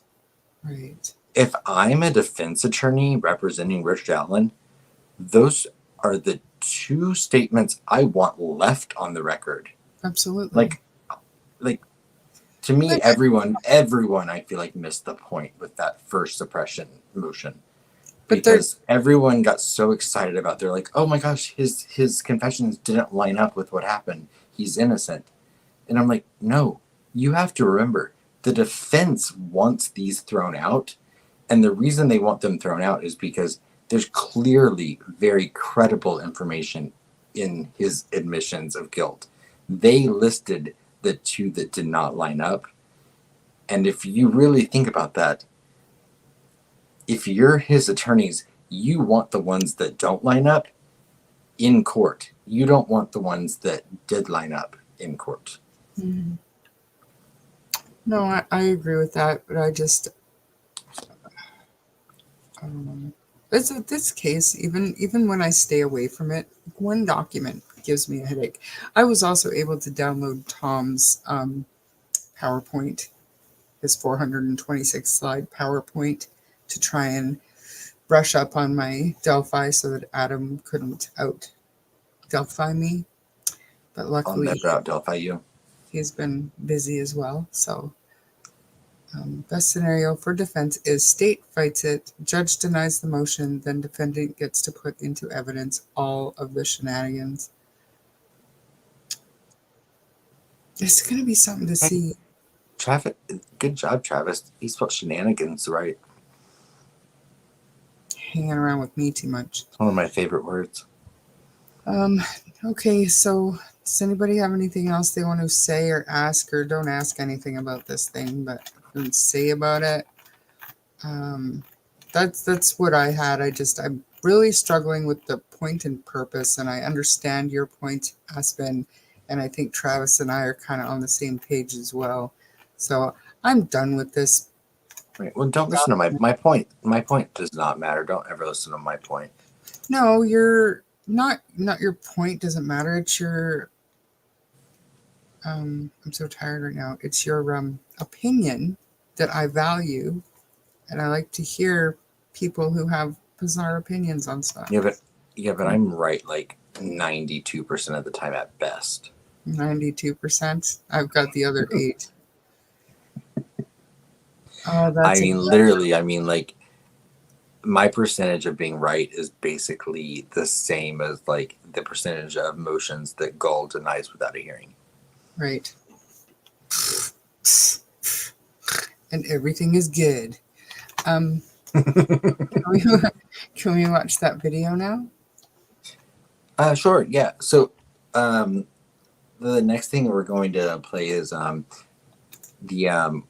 for anyone that doesn't know, today or yesterday now at this point, April 22nd, 2019. Today is the 5-year anniversary of the New Direction presser for Delphi. So it's been a long time since I watched it, and I thought we could play it today. It's only 10 minutes long, and then and just kind of give our thoughts about it after we play it, because it's so funny to like listen to it now, or not funny, but I think it's so valuable enlightening. to go back and watch this stuff. Knowing what we know now, to go back and watch some of this stuff, it's so interesting.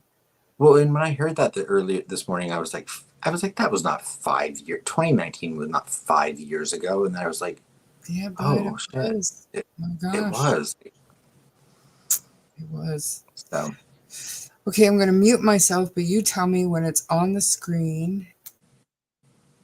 Yeah, I've got to pull it up.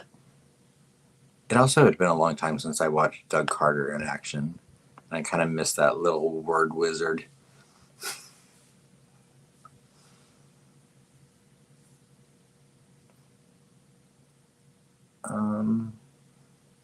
Yeah, it is up, Charmaine, and then just turn your volume up on your video on your player. I got to say to the Delphi community how grateful I am. I'm going to take us off. You inspire people you don't even understand, and you don't even understand why.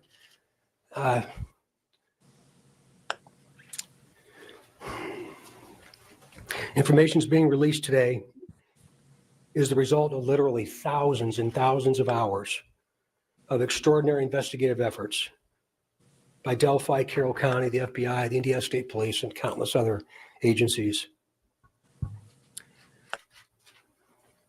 This community surrounded us some 26 months ago, and you did everything you could to support us, but most importantly, you surrounded the family of these 2 little girls. Gosh, I'll never forget it. After you hear what we're going to release today, I'm going to ask for your continued support, your continued understanding, your empathy and compassion as we move forward to find out who did this, and we will. We're seeking the public's help to identify the driver of a vehicle that was parked at the old CPS DCS welfare building in the city of Delphi that was abandoned on the east side of County Road 300 North next to the Hoosier Heartland Highway between the hours of noon to 5 on February 14th, 2017. If you were parked there or know who was parked there, please contact the officers at the command post at the Delphi City building. We are releasing additional portions of the audio recording from that day. Please keep in mind, the person talking is one person and is the person on the bridge with the girls. This is not 2 different people speaking. Please listen to it very, very carefully. We are also releasing video recovered from Libby's phone. This video has never before been previously released. The video shows a suspect walking on the bridge. When you see the video, watch the person's mannerisms as they walk. Watch the mannerisms as he walks. Do you recognize the mannerisms as being someone that you might know? Remember, he is walking on the former railroad bridge. Because of the deteriorated condition of the bridge, The suspect is not walking naturally due to the spacing between the ties.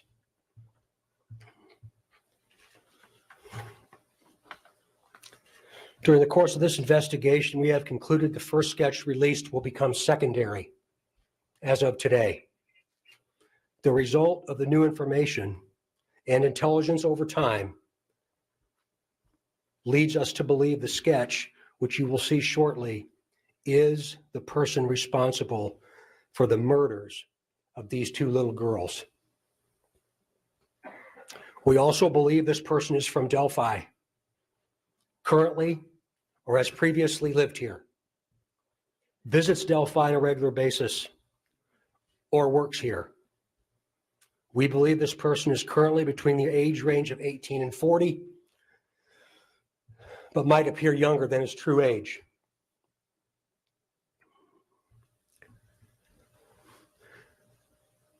Directly to the killer, who may be in this room. We believe you are hiding in plain sight. For more than 2 years, you never thought we would shift gears to a different investigative strategy, but we have. We likely have interviewed you or someone close to you. We know that this is about power to you, and you want to know what we know. And one day, you will.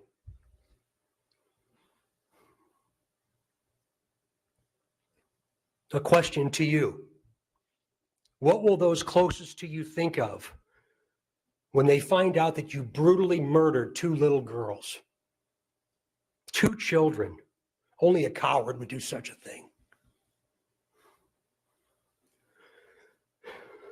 We are confident that you have told someone what you have done.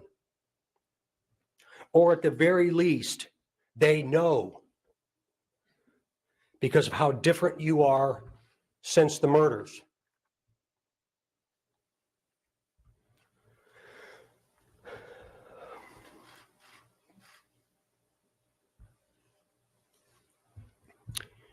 We try so hard to understand how a person could do something like this to two children. I recently watched a movie called The Shack.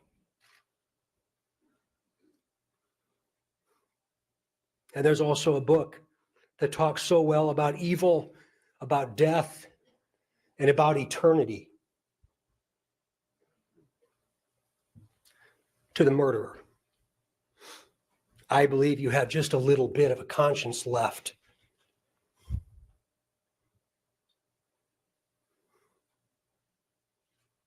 And I can assure you that how you left them in that woods is not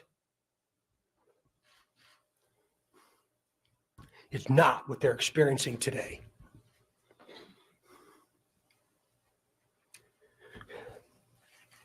To the family,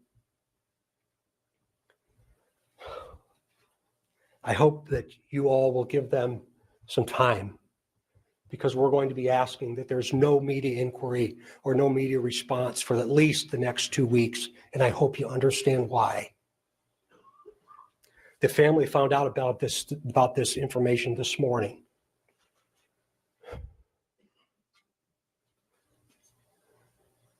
I just want the family to know that when I take my last breath on this earth, I'll be thinking of them. There's going to be a tremendous amount of questions. I know that. Never in my career have I stood in front of something like this. Please be patient with us, please. We're just beginning. We are just now beginning. And I can tell you on behalf of the sheriff and the police chief, so many other partners that have stood with us over this period of time, that we will not stop.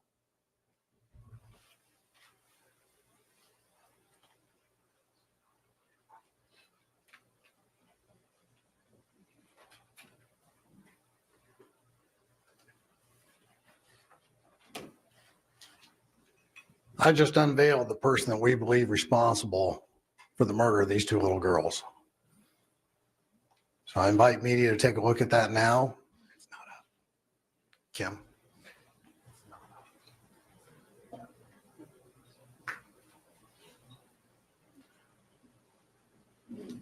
We're also going to show you a video not previously released that superintendent spoke to, and also the audio that's additional to what's been previously released. It's only a slight change on it. So give Sergeant Riley just a second as he gets that up and ready.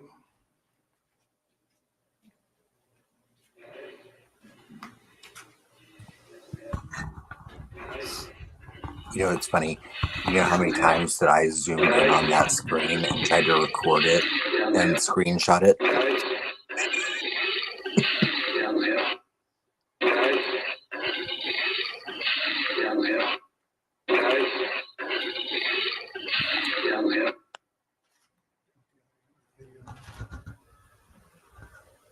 Stand by for the video, please.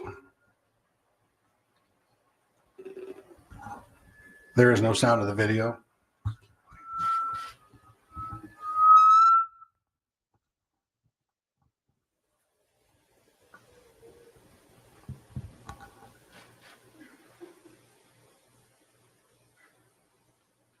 As Superintendent Carter mentioned, he is on the railway bridge. You have to take different steps to get to it. This information later this afternoon will be on the State Police website. For the community that's here, we have 100 copies of the news release. If you put in that URL, you'll be able to get to that site to play it. And we also have that same release for you in the media. And the rest of the state will get that release in about 15 minutes. So we appreciate those of you that came here. This concludes our announcement. Thank you for your time, patience, and courtesy.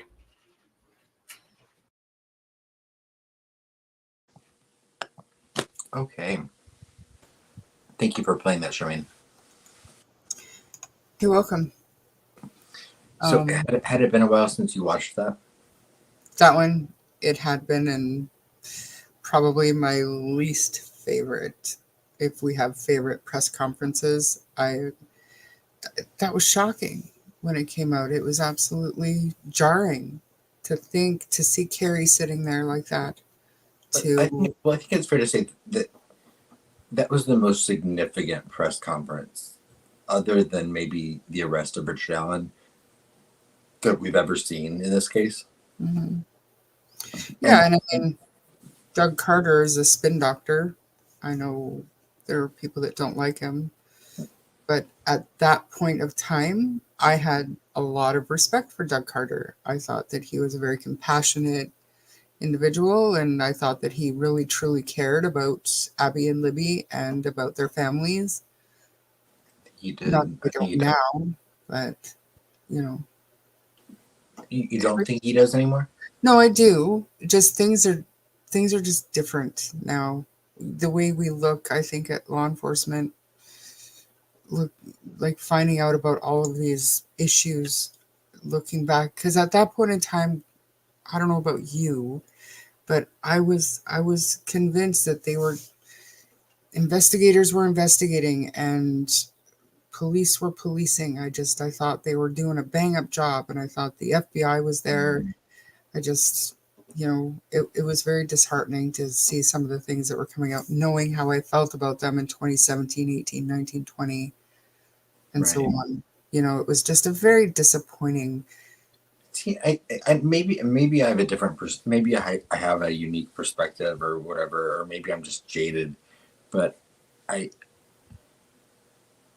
not been overly surprised by the things that I've found out about law enforcement and the investigation so far. Maybe I have been to the extent of some of the things, but nothing when it comes to mess ups and inadequacy have I been surprised by, because we've seen it visually since day one. I mean, with the dogs getting called off and I mean, it's literally been one thing after another. And so I assumed all along that some of the things that we found out now that have happened were happening. I think that, something that did surprise me is, and this is probably just the fact that I didn't know how the Indiana system is set up as far as the superintendent of the Indiana State Police is. I knew that Doug Carter was not like on the ground every day working on the case. But I always had a lot of faith in Doug Carter, and I knew he was a politician. But I realize now, how very administrative his role really, really, truly is. Mhm. And I wouldn't be surprised to find out that Doug Carter himself didn't know Mhm. half of the stuff that was going on. Well, absolutely. I 100% agree with you. 100%. I think that like- everything he said was scripted. I mean, it But was. I mean, like, yeah, he didn't write those words. And for the longest time, when I watched this press conference specifically, I think I took the emotion Doug Carter has in it, and uneasiness that I see in him in this press conference. For the longest time, I thought he didn't agree with them changing directions, Mhm. and that's what prompted his uneasiness in the way I felt like he was kind of behaving during this press conference. You're probably right. Well, I don't know. But for the longest time when I would watch this press conference, I remember thinking Doug Carter did not want to be saying the words he was saying or admitting that they were changing directions or any of it. And I don't know why. That's just the perception I had of it. You're right. But at the time, I was reading that as his emotion and compassion for the families and how hard it would have been for them to hear that change of direction and see that evidence or whatever that morning. And it was. Yeah. And I just, that's how I read his emotion and his delivery of that press conference. And it was, to me, it was very heartfelt. And like I said, I do. And I had a lot of respect for Doug Carter. And now too. that we know more about what his actual role is, it's just different. It's not the same. I still have a lot of respect for Doug Carter. I do. I think Doug Carter is a good man. Yeah. I think that Doug Carter, I it's not his fault he was not on the ground working this case every day. That was never his role. No, for Even sure. if some of us like me ignorantly thought he somehow should have known everything. Mhm. I don't blame him for that. I do think that he genuinely cares about this case, and I think that he genuinely formed. I think Travis said it looks like he lost objectivity, and I think that can be easy to do when something personally affects you. And I do think Doug Carter felt personally affected by the impact that his relationship with the families ended up having on him. Mhm. But I don't think that hurts his position. I No. don't think that makes him worse at his job. And I wonder if, to me, it's a little bit funny looking back, not funny, haha, but ironic looking back at some of these things and realizing how much Doug Carter didn't know.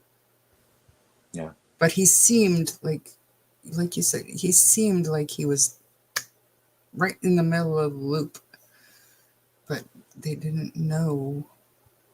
Well, which is really the role of someone in an administrative position, but Right. No, and I don't think he's faking anything at all. I don't, but I call him my little spin doctor because he's got a way with his words and a way to deliver those words that's just, it's compelling and it's compassionate and it's, to me, it's real. But like I said, knowing everything that we know now, it just hits a little bit different rewatching it all. Right. Oh yeah, I think it's real. It's frustrating as shit. Hmm. But but I do think it's genuine and real. I mean, I get that a lot of people feel oppositely, and a lot of people think that he's just a politician, and would I be surprised if he runs for governor? Of course, I wouldn't be. But do I think that's necessarily a bad thing? I No, it's don't. a step in his career. And Miranda, The do you know the what I same mean as by if Judge spin Gull doctor? runs for the Supreme Court again. I don't think that's a bad thing. If Nick McClellan runs for judge, which he will, I don't think that's a bad thing. No. And If being a Andrew spin Baldwin writes doctor a is book, not a I bad don't think thing that's a either, bad thing. Miranda. So I mean, I wasn't being disparaging against Doug Carter when I call him a spin doctor. A spin doctor is not a bad thing. He's got a way to word things that gets through to people, and he can connect with people. He's a spin doctor. So that's what he is. Look it up. He's good at what he does.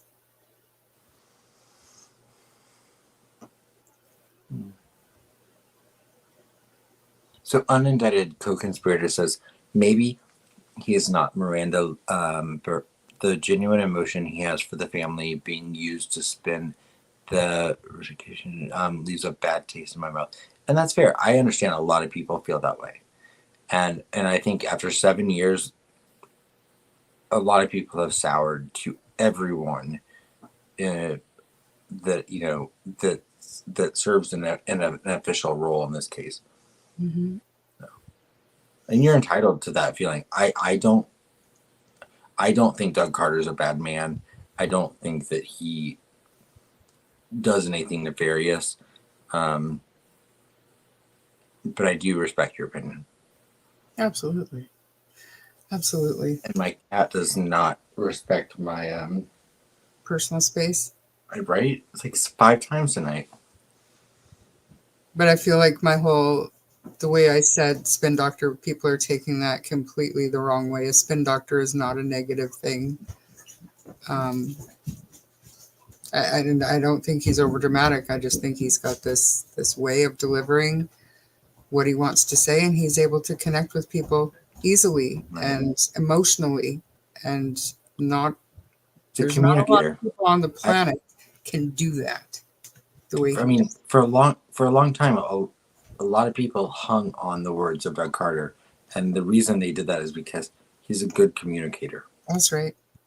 Absolutely. It's frustrating when you start to decipher the words that he used over and over again, Mm-hmm. when you're trying to piece things together. But Mm-hmm. that's not his fault. And No. Miranda, as someone that for a few years of my life have been I've often been described as over dramatic. I agree with you. I don't like that term either. Well, Doug Because, Carter. like I said to my parents when I was in high school and they told me I was being over dramatic, I said, well, what is life if it's not dramatic?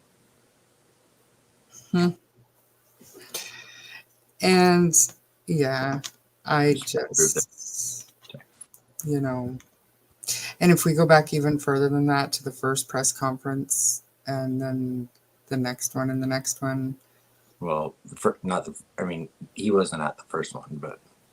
No, I'm not talking about like February 2017. Wasn't he like March was the first one? Or. Oh, the first one Doug Carter was at? That might have been the beginning that might have been the one at the church. Yeah. With that Mike spoke at. Yeah. I'm trying to think if Doug spoke at one before that. No, he might. I think there was one. I don't remember it. Where they released the picture. Was Doug at that one? Yeah. Yeah. Okay. Yeah. But and now we know that Doug Carter didn't see it, but we know that they had that tip. Number 74. It's just mind-boggling to go back and watch this stuff, and it's interesting. And they live with this. It doesn't matter how much they've screwed up. They have to live with their mistakes, but they've also had to live with this Yeah. investigation and this case and the things that they've seen, the things that they've heard. I mean, Oh, right. I mean, absolutely. I mean, if I walked into a pub and if 3 years from now I walked into a pub and Doug Carter is sitting on a bar stool, it would be very difficult not to pop up next to him on the bar stool next to him and say, looking back, I'd buy him a whiskey first. what would you do different? Mm. And it wouldn't be out of any accusatory intention. I would just legitimately want to know, what lessons did you guys learn and hopefully implement so that you never make again? So, I mean, in my line of work, and I'm sure in many others, we do, at the end of a project or whatever, we always do a lessons learned meeting where all of the leaders all come You mean a together. post-mortem? Definitely, we identify the things that we did wrong or maybe could have done a little bit better, and we pool and we brainstorm and we come up with ways to make the next one go just a little bit better. And hopefully in that line of work, they're doing that going forward, like continuously. They're not going to wait 5, 7, 8 years, however long it's going to take to sit down and have a lessons learned. Hopefully they're learning these lessons and improving as they go. So it's not the same as wrapping up a construction project or something, right? These are people's lives. They only deal with people at the worst day of their lives, usually. So, like I said, hopefully it's just an ongoing learning. Right. And I don't know. I don't know how you would just put your ego aside, I guess, and realize that, well, okay, maybe we should have done things a little bit differently. And Sadly, so good. I've always been ticked off at Tobe for calling those dogs off, but he has to live with that. I was just going to say, sadly, the ego, setting aside the ego, is something that most people don't realize that they could have done until after they find out they should have done it way before then. Yeah. But something I always try to think of to myself, and this is not just in Delphi, but in a lot of true crime cases, is, and it's really because I try to always put myself in the mindset of, the majority of people, when they become involved in a true crime case, you never expect you're becoming involved in a true crime case. So like when Natalie Holloway went missing, not one of her friends or anyone involved in her life, in that moment realized that what was happening was going to happen. Yeah. And so like when I think to myself sometimes, on the morning of February 13th, 2017, Tobe Lazenby, Shane Evans, Nick McLean, Doug Carter, anyone involved in this case, nothing had happened yet. So every single person that we've ever come across in covering this case, they all woke up on February 13th, 2017, thinking that day was going to be the most unremarkable, normal day that mimicked every other day of their lives. And little did they know that when they woke up on February 14th, 2017, all of that would be different. And it doesn't make an excuse for like the fact that Tobe should have called those dogs in. Absolutely, he should have. He acknowledges that. Yeah. But I do try to put myself in the position of being like, you know what? You're a sheriff of a small county in rural Indiana. You've never handled anything remotely close to this magnitude of a case. So your natural instinct going into it, even when those girls first go missing is not going to be someone has brutally murdered them and left them one naked and one clothed out in the woods. Mhm. That's not going to be your first instinct. No. And so I don't blame him for that part of it, but that's when their training is supposed to take over. And that's when like the lessons they've learned from them being in the position they're in Mhm. are supposed to take over. That's He right. never should have called those dogs off. He Right. never should have let his ego get in the way of allowing continued help. Right. Right. Exactly. And that it's unfortunate, but even for them, and I'm not a fan, but even for them, this has got to be a living nightmare since 2017. Like I Yeah. would not want to be in any one of their shoes. I also wouldn't want to be in anyone. And everyone knows I respect both the Williams and the Patty German family immensely. I don't know if I would have the faith in law enforcement that they have maintained and Mhm. held on to, but I admire it Absolutely. because it's one thing to say you support law enforcement, but it's a whole nother thing to say you support law enforcement when it's your granddaughter. That's right. And And they're so getting the same information we are, but I think they might have more information that's helping them keep their support where it is. I mean, one thing that surprised me, and this is not involving this case, but I don't know, for a lot of people that have been around this community for a while, Fig Solves is his cousin is the victim of a homicide, and it's actually how I got to know Fig, because his cousin was murdered, and it was a true crime case that I had looked into. And Fig was actually the family liaison or representative for law enforcement for his cousin's family. And something he routinely would tell me, and something that was reiterated to me by one of the family members of Libby and Abby, is that you would be very surprised at how little more family members of the deceased are actually told mhm, by law enforcement than the public. for sure. Yeah, I don't doubt that whatsoever, especially in this day and age.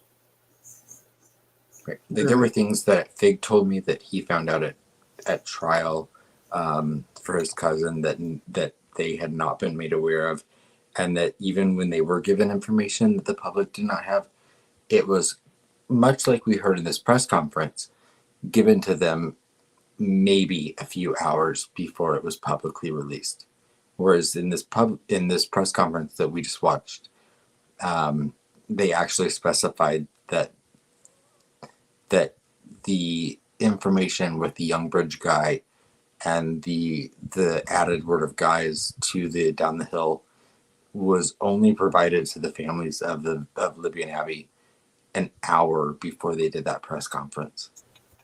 But that always confused me too, because didn't Anna say that they were able to watch the entire video? Do you know what I mean? I'm not sure they were, but I'm not sure when that was. I think that they were, and I mean, I could be wrong, but I think they were talking about the new sketch is what they found out about. But I mean, I could be wrong. Yes, you're right, and you're right about that. I think it was the new sketch that was the most shocking thing, because it was a complete 180 from. I mean, they had mailed the old Bridge Guy sketch to every law enforcement agency in the country, Mhm. and put those billboards up all across the digital ones. So to then flip the whole case on its head and be like, nope, this is what the guy looks like. pay no attention to that other one.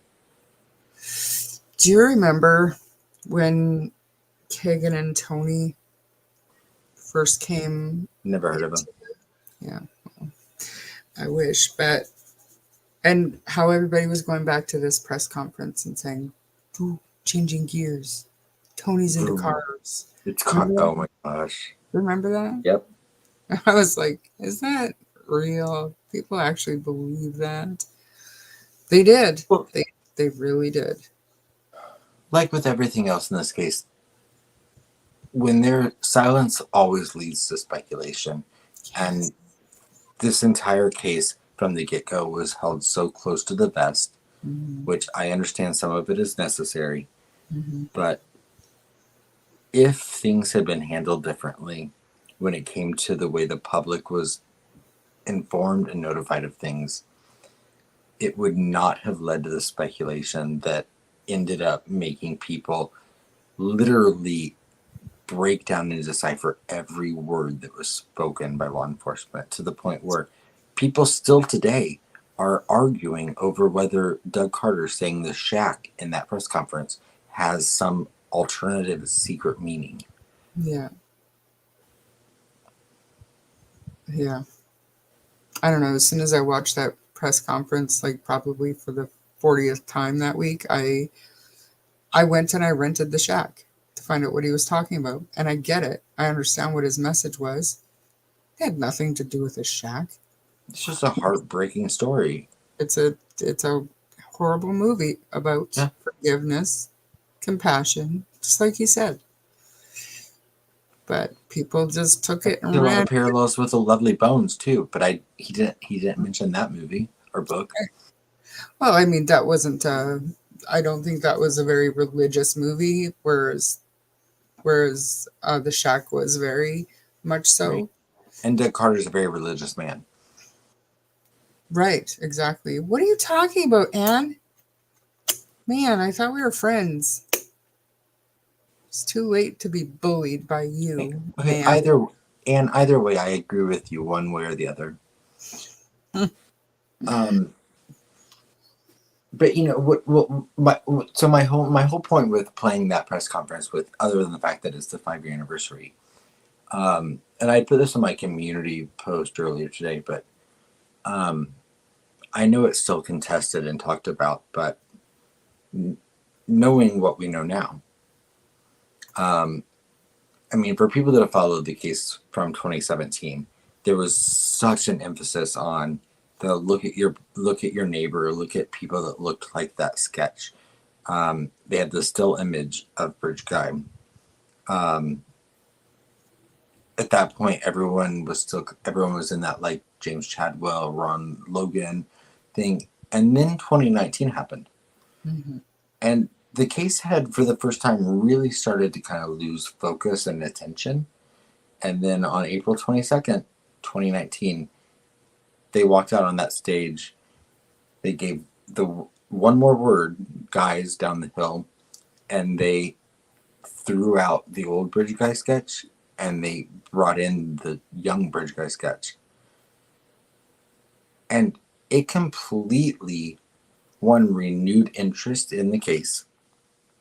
Public interest, and it flipped the entire investigation on its head. It did. Knowing what we know now, do you think that anything from that press conference ended up helping the case, or did it really only serve as a hindrance? For law enforcement, I think that it was looking at where we are today, that we have Richard Allen 3 weeks away from sitting before a jury.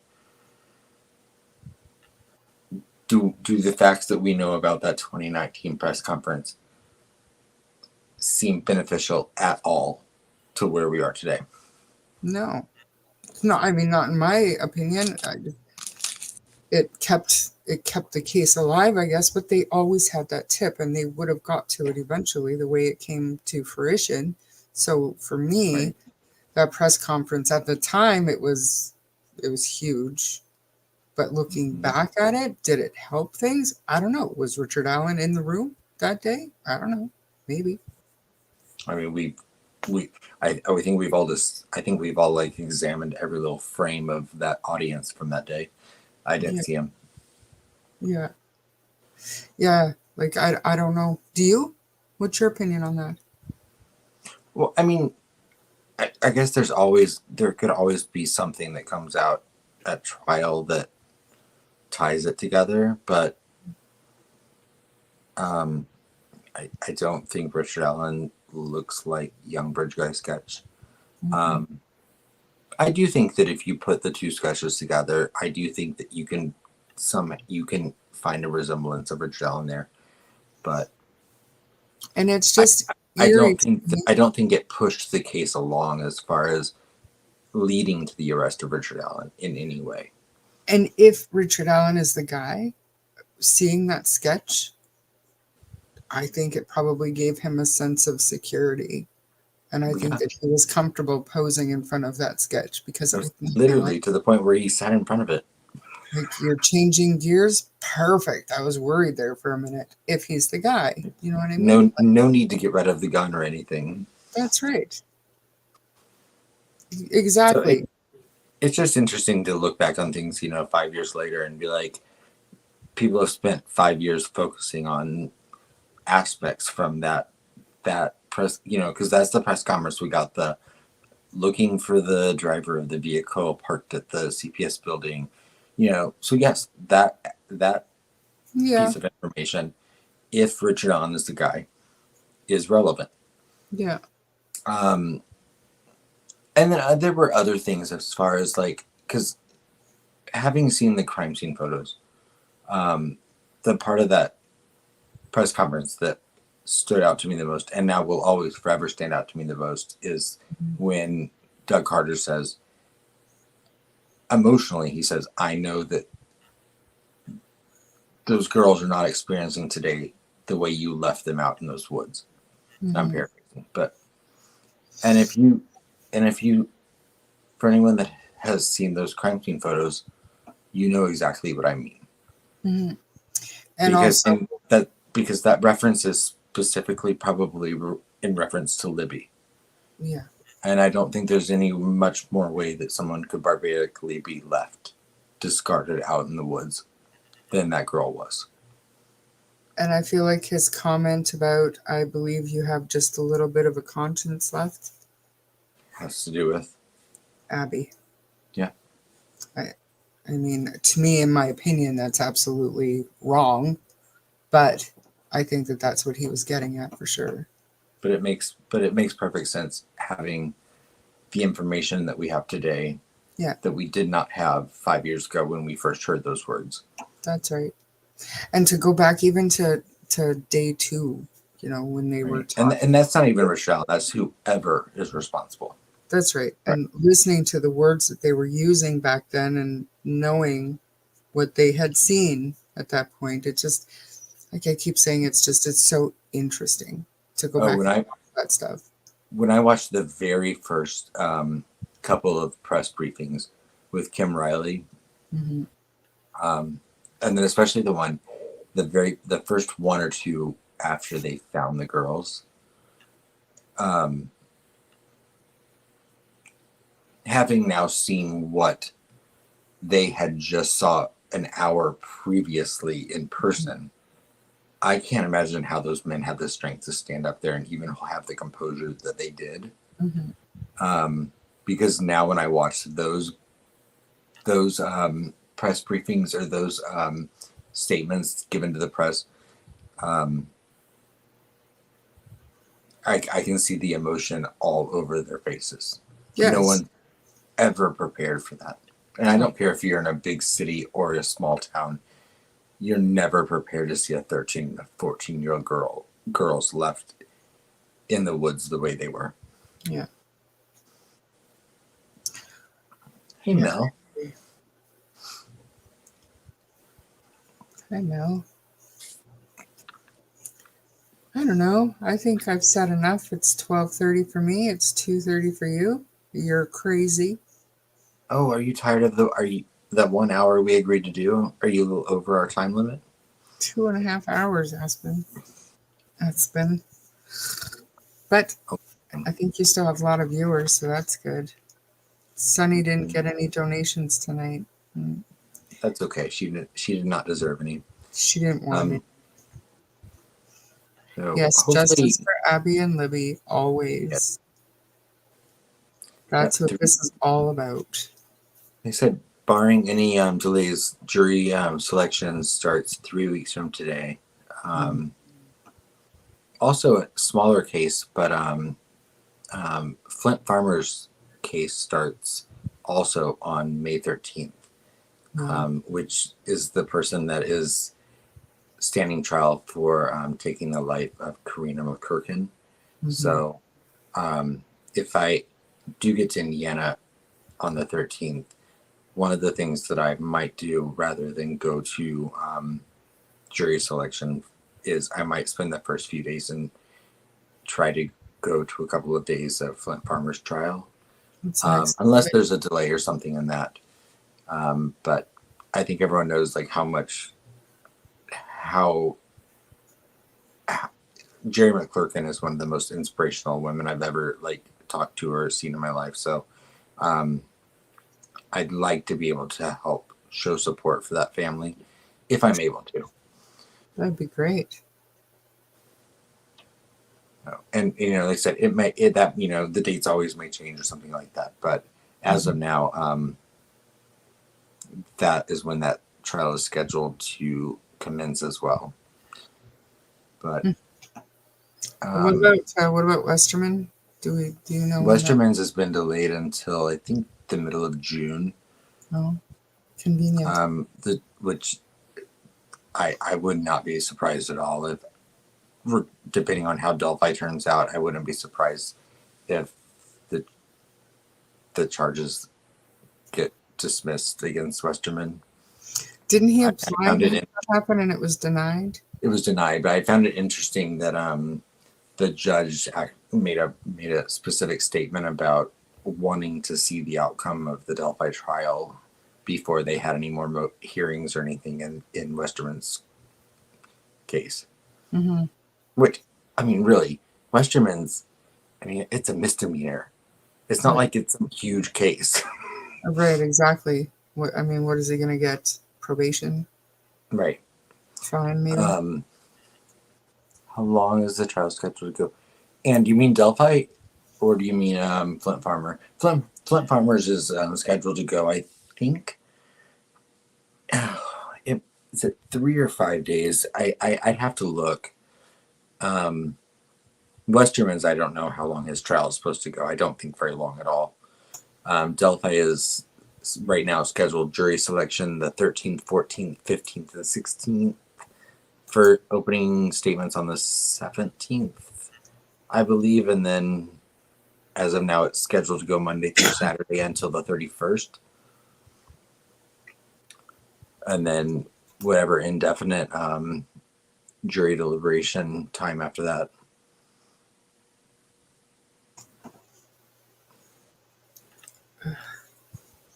Cold Truth says, Abby and Libby are innocent. The loss lives in you like a scream you cannot scream. Victim's family, loved one. Thank you. Yeah. All right. Well, Charmaine, I want to let you go to bed. I'm so sorry for keeping you longer than I promised. That's okay. I will never. I missed you, and I enjoyed talking to you. And hopefully, maybe Wednesday night, Sunny will be back. You can never count on that bitch anymore, though. Now that she's a working woman. Yeah, it's weird. Full-time job just kind of eats up your time. Oh, wait. We both work full-time, too. Funny, we've been able to balance those things ever. But she also has a husband, and she's got her wifely duties to do. I get it. We've had all of those things. Yeah, but maybe we don't now because we don't prioritize properly. I'm just saying, I don't know. Maybe a hidden message here. I don't know. that's not it at all. That couldn't be it. Because you know what I'm gonna go do as soon as we get off of this live? I'm going to go crawl in my bed with food that if there were someone else in the bed with me, I probably couldn't eat That's right. without Because being about considered crawl- disgusting or, messy. But yeah, or having to share it. now if I wake up with a crouton stuck to my shoulder blade, no one's going to know. That's right. Exactly. There's too many positives to sleeping alone. If there's not a ranch packet on your foot at one point in your life, you're not doing it right. That's right. You're doing it all wrong. Okay, well, I'm going to say goodnight. Charmaine, thank you so much. Everyone in the chat, thank you very much. Yeah, it's 2:30 in the morning. Everyone go to bed. Yeah. And Thanks for hanging with us, though, everybody. Wow. Yeah. So we will see you guys Wednesday, hopefully. And Mhm. everyone, again, pray for Sebastian. Today's day 57 of him missing. I guess technically 58 now. Yeah. And yeah, Libby and Abby, 3 weeks from today is jury selection. So Mhm. have a good night. Okay. Good night, guys. Oh, I just said that, and now it's going to take me a minute to find the outro. Okay, good night, everyone. Right. Perfect night, the world is cold. We stand surrounded, we are not alone. Within my reverie, there's holy light. Without an honor, we stand and fight. And